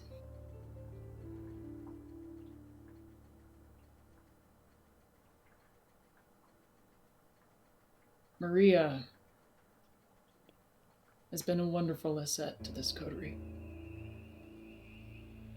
She is talented. Extremely. It's not without a doubt. To me, in the time that I have spent with her, I've learned many things about Maria. Her resourcefulness, her aptitude, and her disciplines. I've learned of your relationship with each other.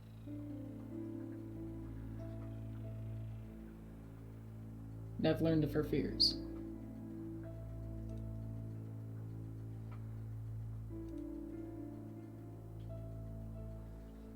I realize, would it be true to say that you find her valuable? All blossoms are valuable to some extent.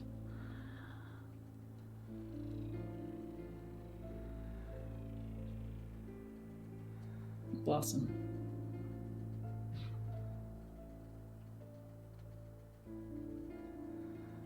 Would you discern Maria as a flower? She sprouted from the ground, didn't she?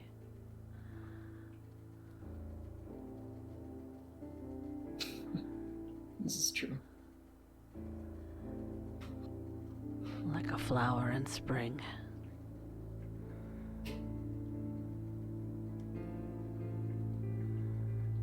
As of late, in the time that Maria has been with us,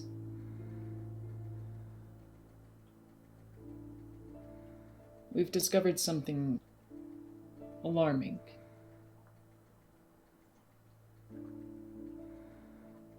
There is a figure who wishes to harm Maria, who goes by the name of Harrison. I have heard that name.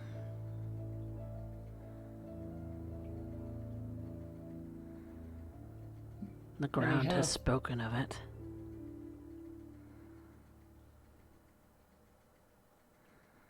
What does it tell you? That even tonight he is not here.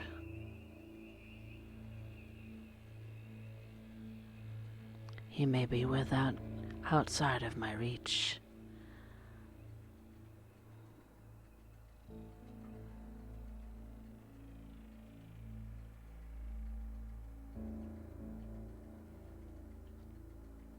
That's sad. How far does your reach extend, per se?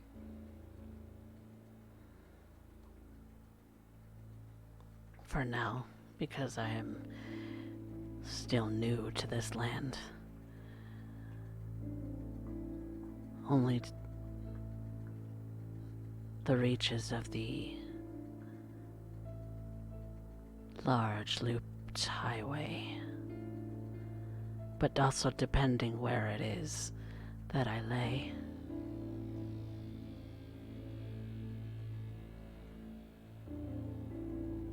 understand.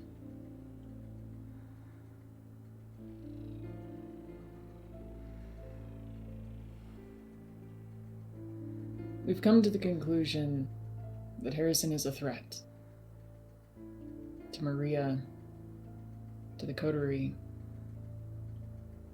to the city.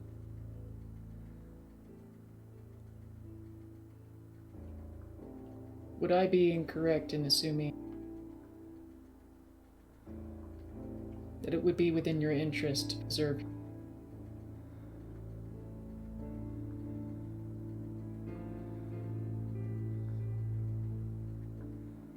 Maria is mine.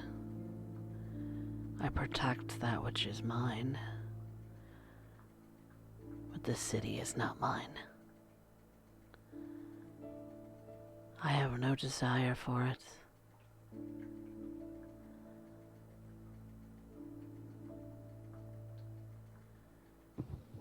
She is mine until she chooses not to be. What if the city is hers?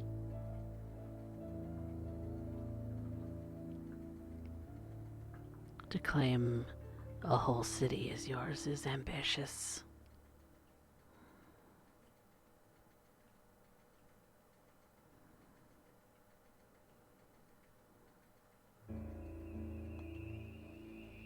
And yet, it's the one city she knows. The one from which she bloomed from. Yes. We all have a home.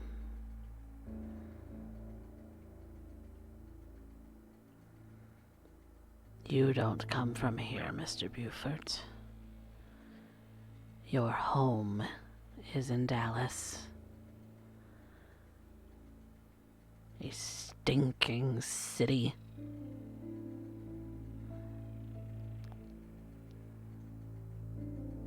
Rotten filth.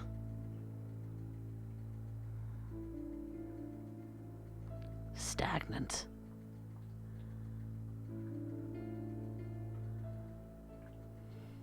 It appears if we requested that you have a limited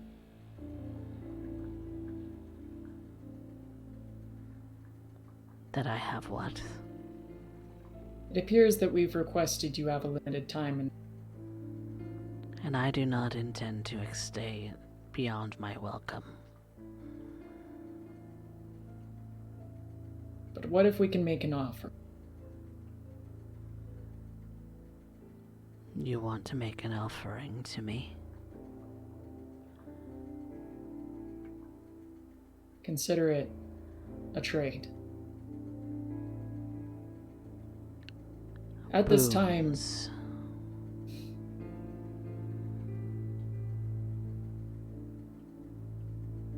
that's correct.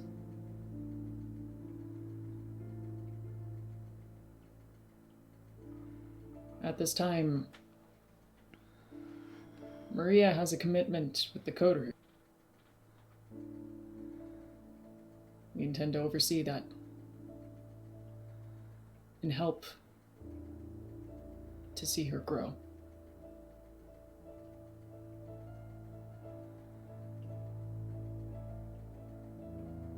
While at this moment, there is uncertainty that Maria may ever see you again. The exchange that I have to offer is if you could find Harrison and bring him to us.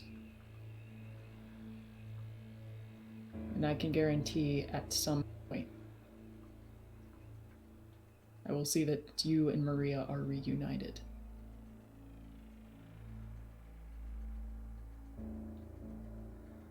It will not be in the immediate future.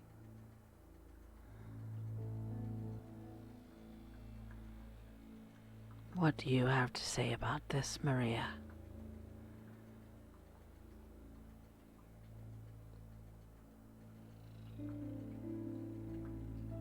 Well, as far as I come to thinking, I don't know what to think about any of it. You scare the ever-living hell out of me, I'll say that much. Even right now, I'm having need to end up bolting for the door.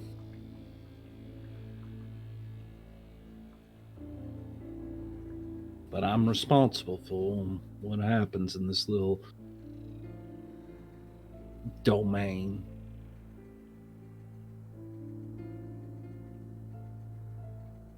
So I'm gonna do what I told I need, what needs doing.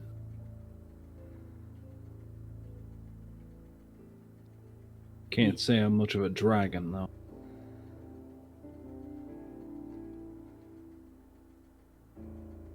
You would come with me and leave this city if I find you this Harrison. Is that your choice?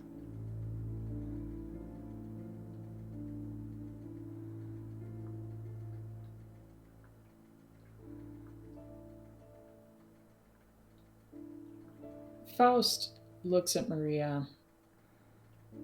His eyebrows are furrowed, and he's hoping she picked up on his stipulation.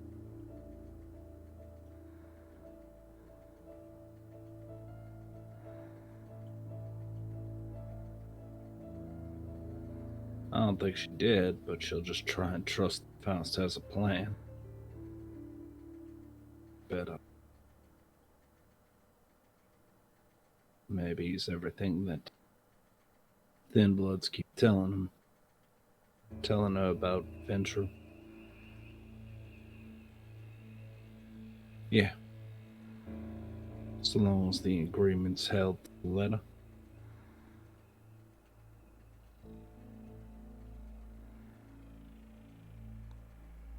So I find this Harrison, bring him to you, and you would leave this city with me, and bond with me.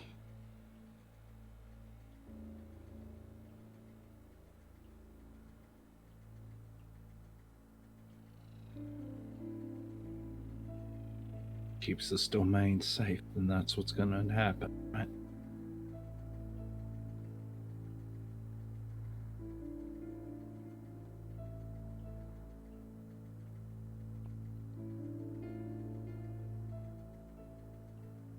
You seem so pale now.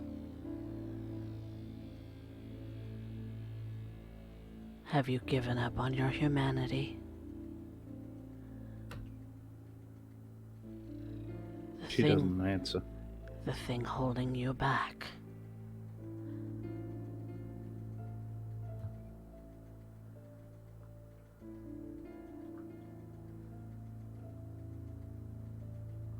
She turns away. Doesn't.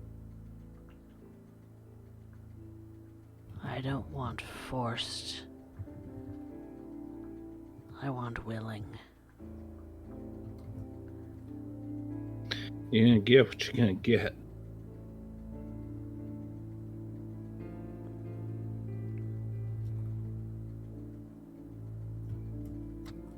I'm in a lot of damn things, but I have kept true every step of the way. I got my integrity.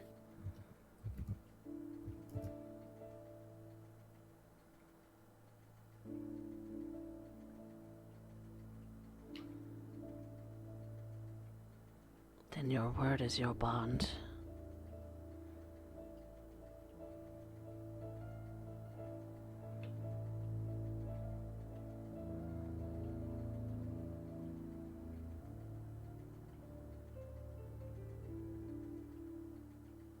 Something like that.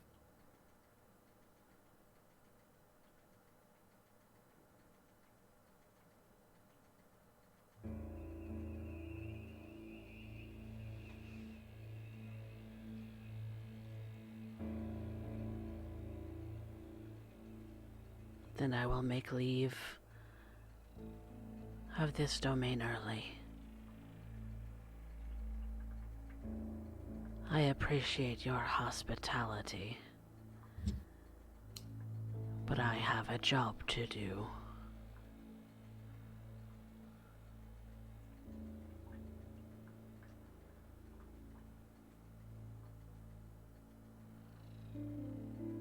Leave of your own volition.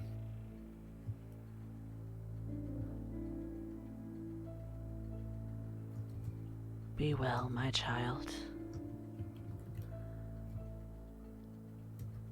And she goes towards the door, not taking anything with her. She came with nothing, she leaves with nothing.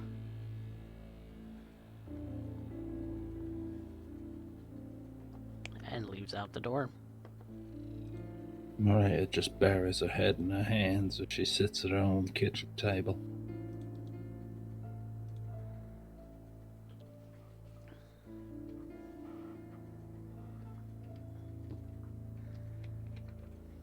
Maria.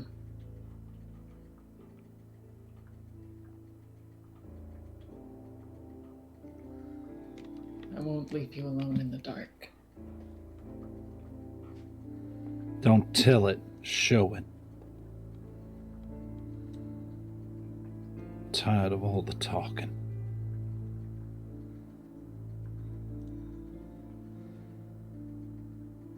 Then it will be done.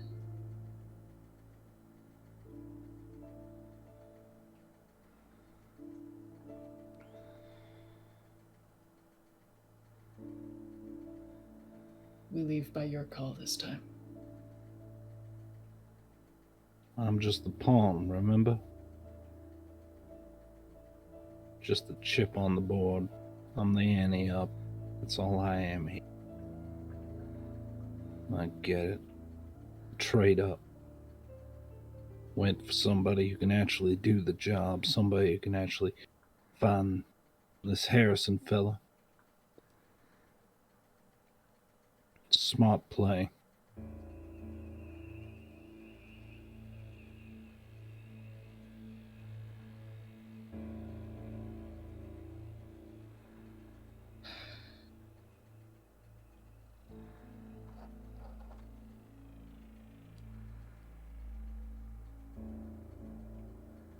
Gasling.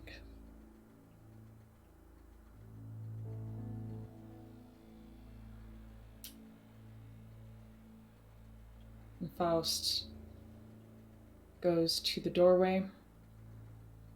He waits just right outside of it. As he passes through, he pats Ray on the shoulder. And gives her this look. I don't like this, Faust.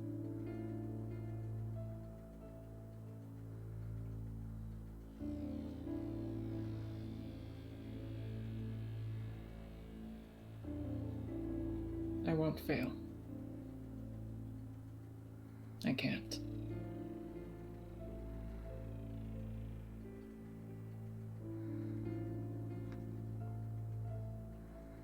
I'll hold you to it.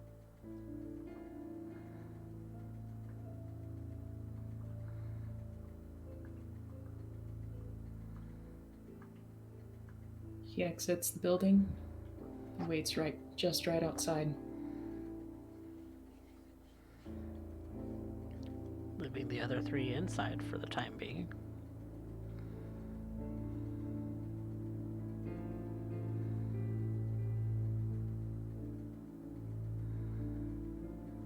I understand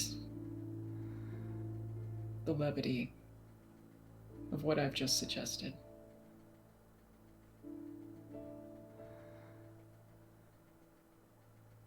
I understand what sacrifice could possibly be brought here. But if I'm quite honest,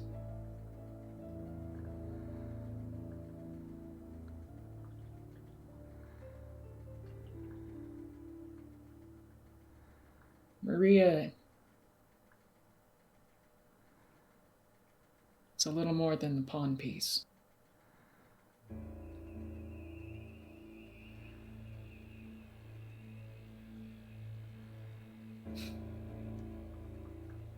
No. If I had to describe it, truthfully, she's the queen.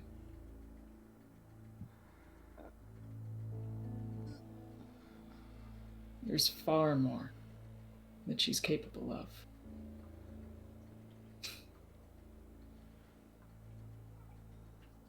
And even she comprehends. Or maybe she does. And undervalues herself.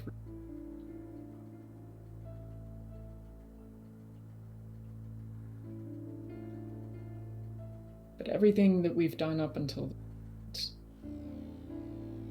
has been building up.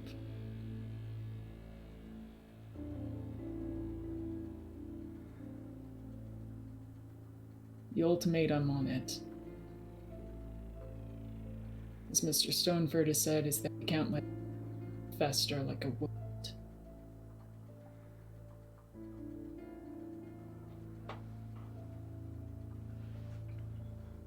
And all the same,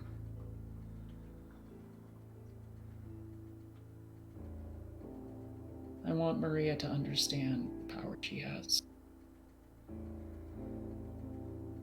It's not something invasive, perhaps her own.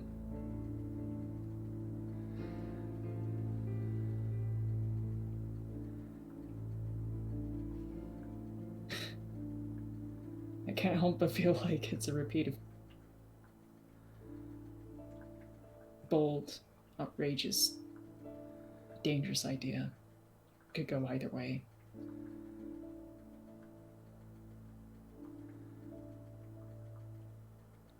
You wonder if that's how Eugene felt.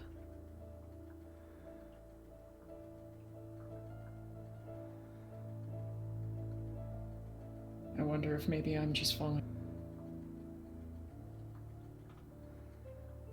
And if that is a position of honor and pride. Or if maybe it's just my own ego.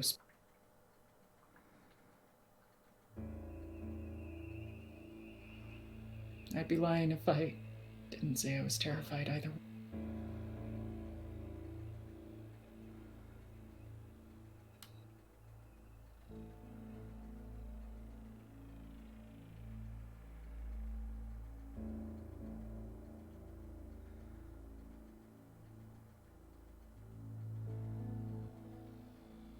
Back inside, what are the other three of you doing? Sitting in silence?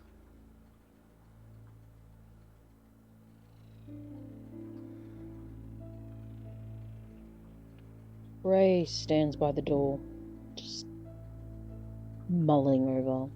It almost looks like she's chewing on her tongue. She doesn't like this.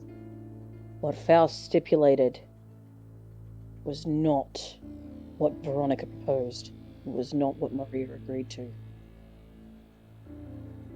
These sorts of deals, what is stipulated makes all the difference. And what Veronica thinks was proposed is not what Faust actually proposed.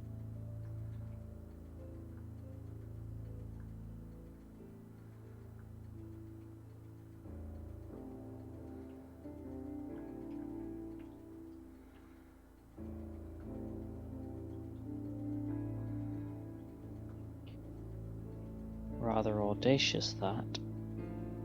Noel would break the silence.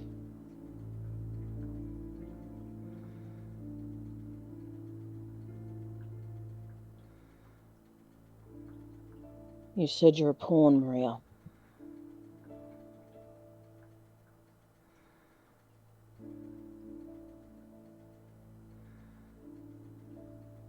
I don't know if you heard the chess analogy earlier,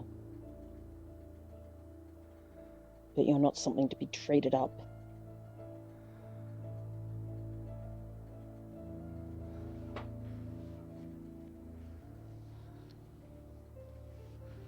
You're flexible and clever and dangerous.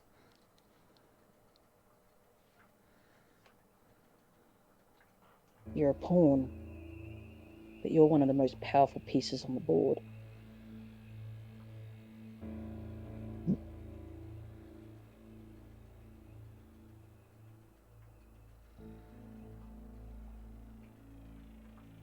And I'd say, if you were to equate the rest of us to pieces, I'd say Noel's a bishop. I'd say I'm a knight. Faust is a queen.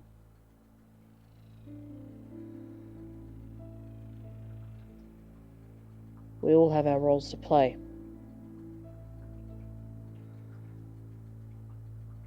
And none of us have been utilized the way that we could. But you're not something to be discarded.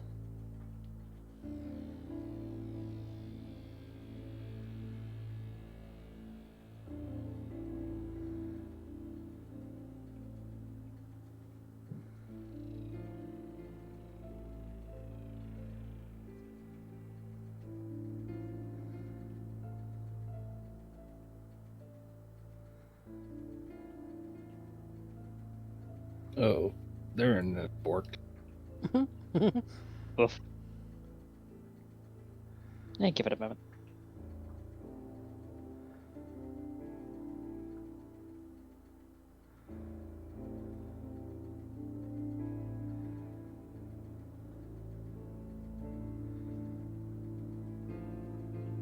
Maria's just thinking. She's...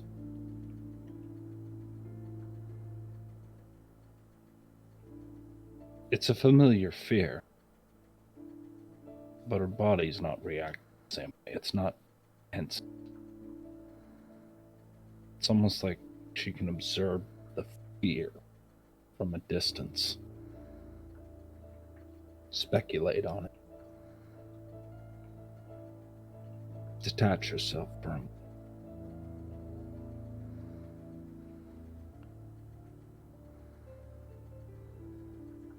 What does she need?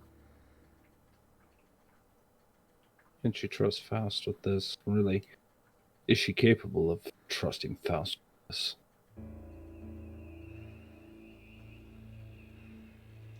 Does Faust even Sam. know what he's doing? Sammy did the same thing.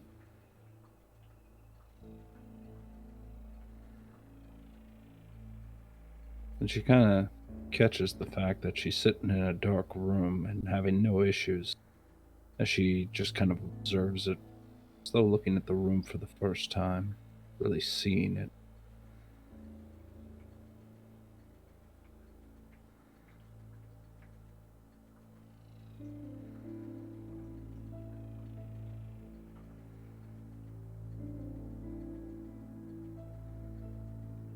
I'm really gonna miss this place,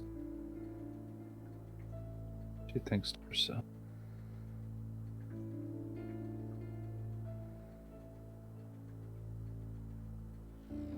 She reaches into her shirt, pulls out a rosary, placing it between her hands as she begins prayer, just whispering to herself in the dark.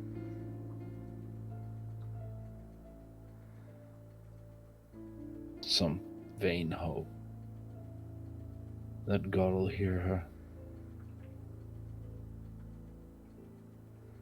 No matter how many times she reminds herself that she is truly damned. Maybe that's what makes her suffering all the worse. To give up hope on humanity. Give it all up. Pain away.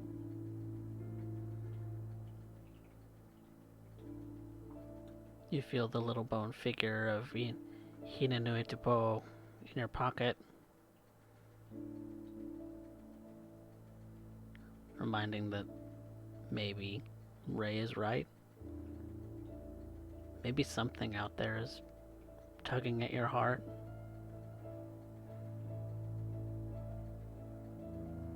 Is this what you truly want, Maria Higgs?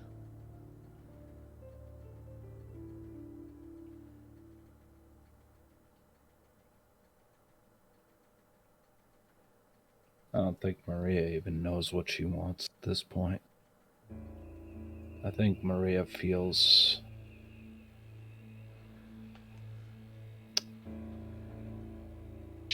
like she's being swept up by the tide.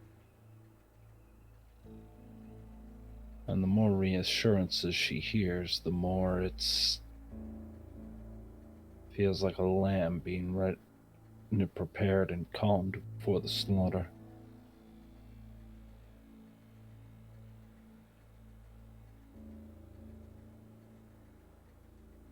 She thinks about what she's capable of.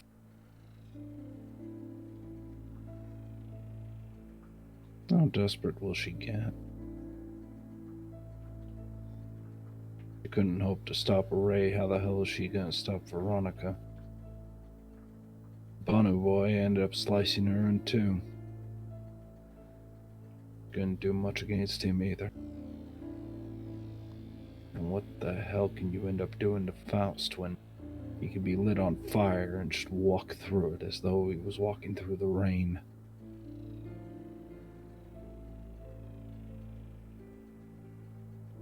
Your mind goes to that horrific form that you donned the last time you were here.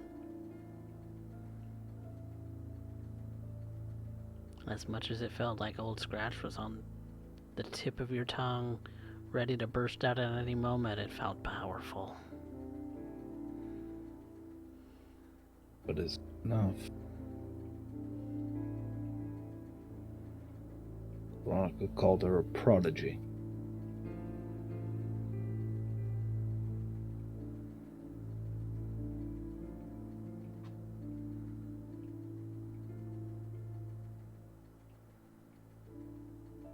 She just lingers in the silence. Does she even respond to Ray or Noel or Faust? How does it not turn into an empty platitude or just trying to give them a sense of everything will be all right? When Maria knows deep down in her bones it won't be. It never is. And then horrific violence inside her. She never really understood it before, but now thinks back to the man she's killed. Drank him dry. And everything seemed whole. When she was top of the world not too long ago. And now?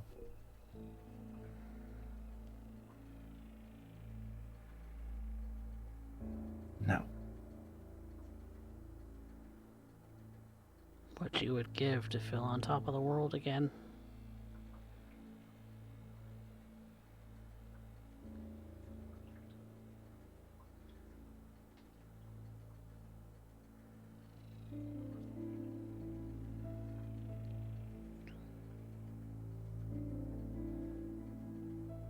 Maria just continues in silence, Ray and Noel. It's almost as if her stare goes blank, like she's deep in thought.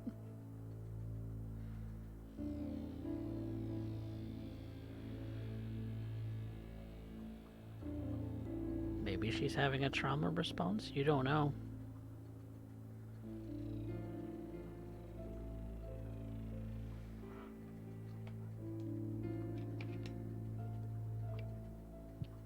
Learning. Yet I know there's nothing that I could say in this moment.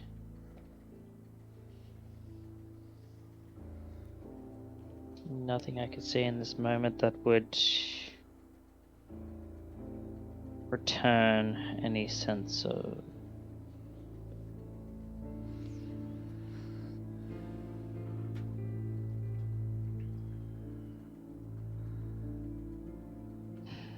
anything, really.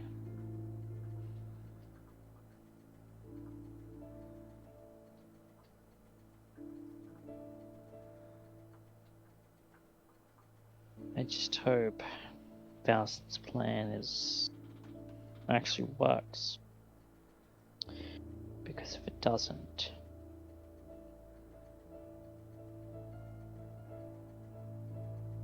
then I'm not going to be given a choice.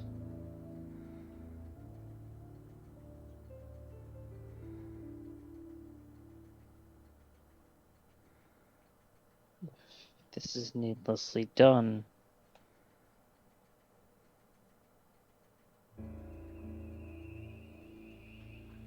I will have to cast my judgment upon him.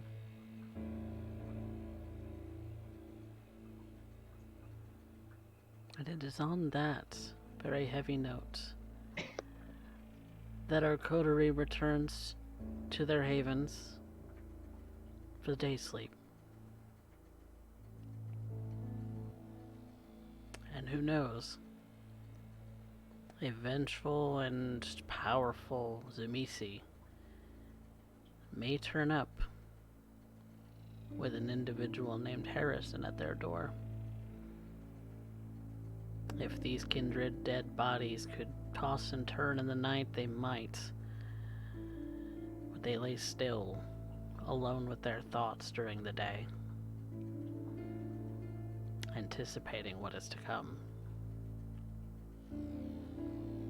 And it is on that note that we will finish the roleplay portion of this particular session today.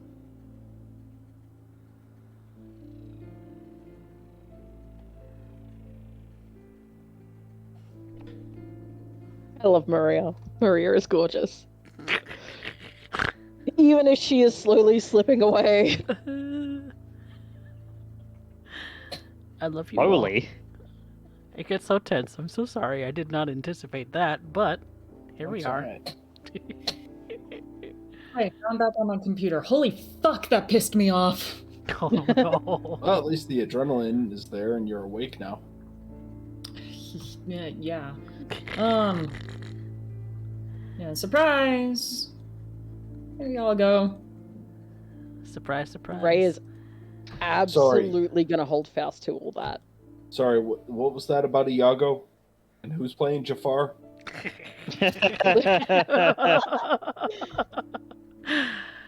But yes, that concludes the roleplay portion of our story for today. Thank you all so much for watching. Black Wolf, if you're around, we can throw up the poll. I don't think there's any stains for anyone in that regard, so no risks at any of your humanity today. Woo. Woo. I'm just gonna quickly care for and protect your own. I'm gonna dob myself in. Because she actually wasn't able to protect Maria from Veronica.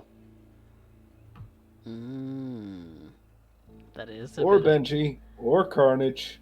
I mean, at the or moment, Faust. yeah. Or Noel. It's this whole.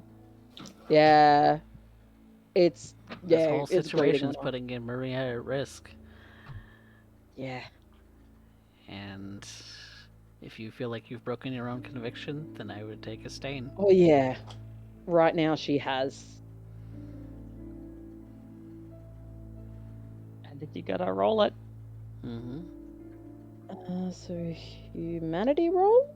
It'd be remorse, the remorse button at the bottom. Remorse.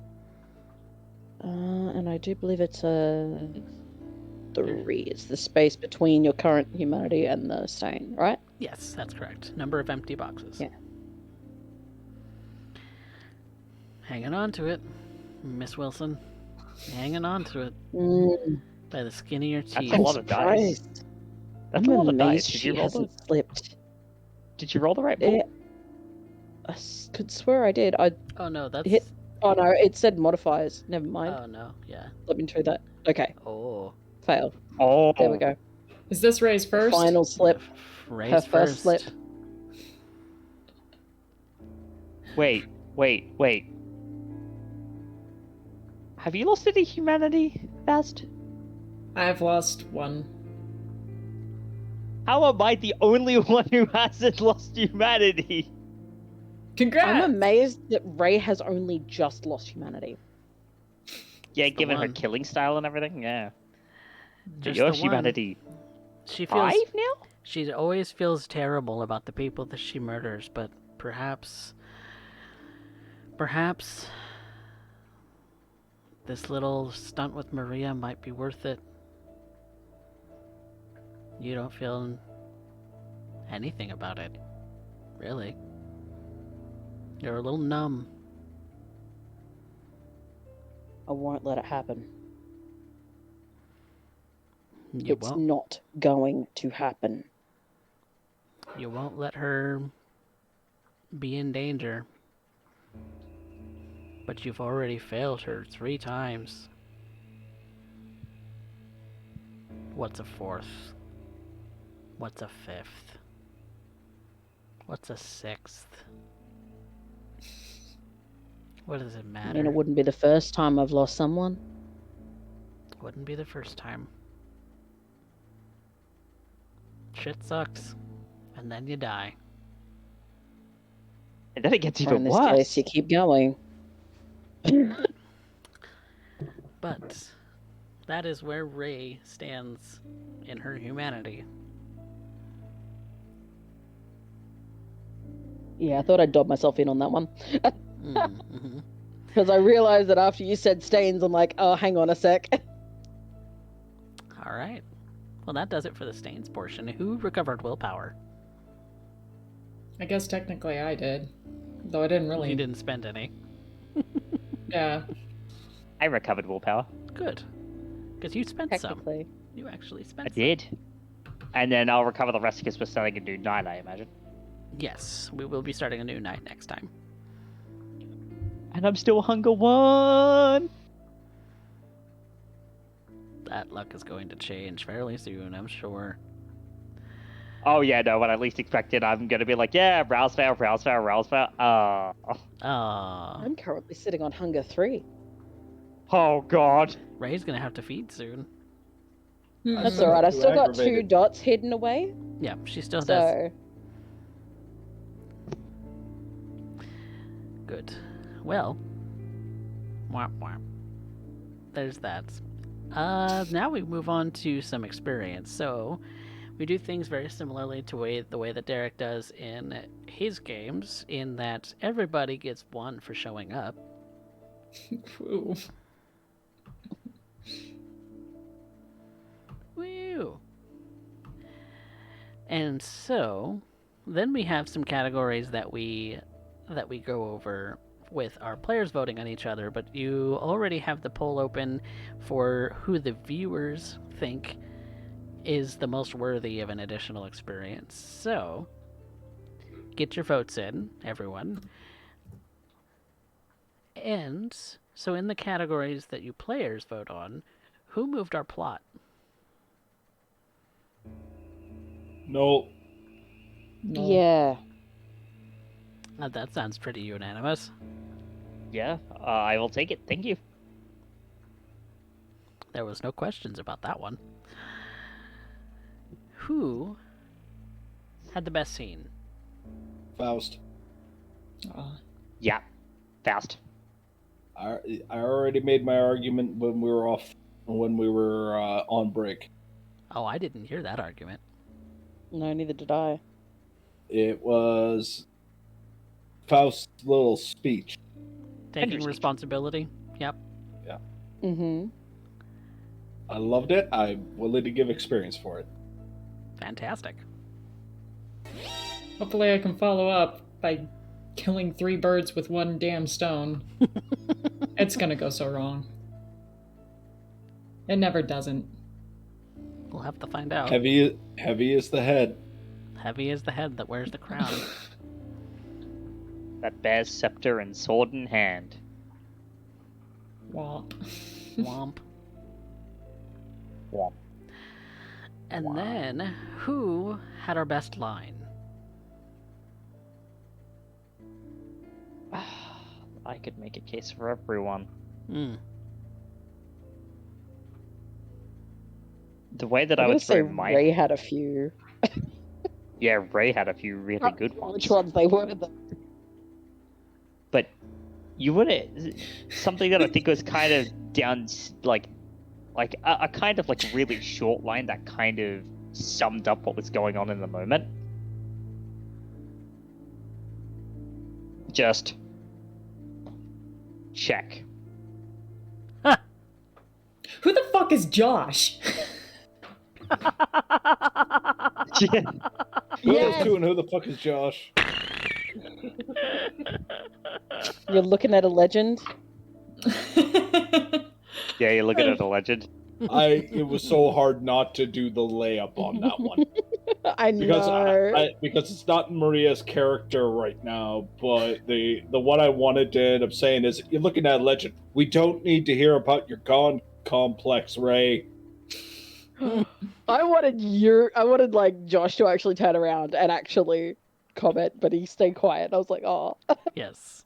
Josh is a very quiet, observant person. Yes. Yes, he Mm. is. Yes, he is. Yeah. Mhm. Just let him talk. In Noel's case, he'll talk his ass off. And the last time we talked to Josh, he talked himself in circles. But now Josh sees. He sees. So do we not have a definitive who had the best line? No, I could give it to anyone. Like, I threw my hat in the ring. But I could give it to anyone, honestly. I mean, we could go high or low roll off. Sure. High or low, friend. Don't ask me, the dice fuck me every time. Hi, Clan Hi. Hi. All right. High it is. This is your decision, Faust. It's gonna fuck me. Fucked me. I need to stop choosing high. The It's moment that you only stop ever choosing been- high, it'll always roll high. It Yep. always fucking goes low for me. Always. It will roll whatever you don't pick. Sadly, Black Wolf, I can't Whammies. give it to everyone. Not today. Whammies. Big ol' whammy. Oh well. But the audience vote is almost finished, and so far Maria's in the lead. So, we're gonna let that go for a little bit. How did you guys feel about the session? Yes. This is Ooh, gloomy. Gloomy? glad to see Noel and Faust stepping up. Mm-mm. Loved it. Loved to see it.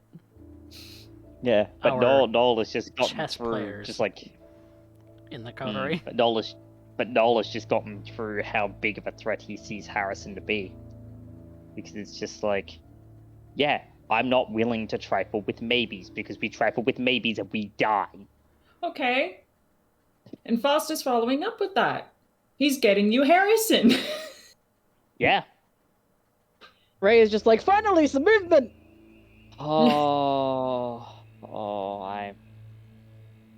I'm probably, after what I'm gonna have to do to this guy, I'm probably gonna lose some humanity. Oh no. You ain't doing shit.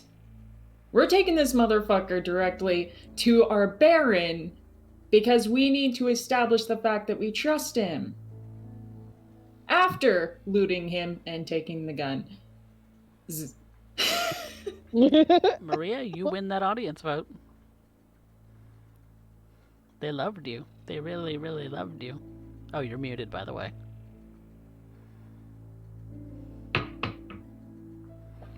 Yay! They tolerate me. They really, really tolerate me. No, they love you.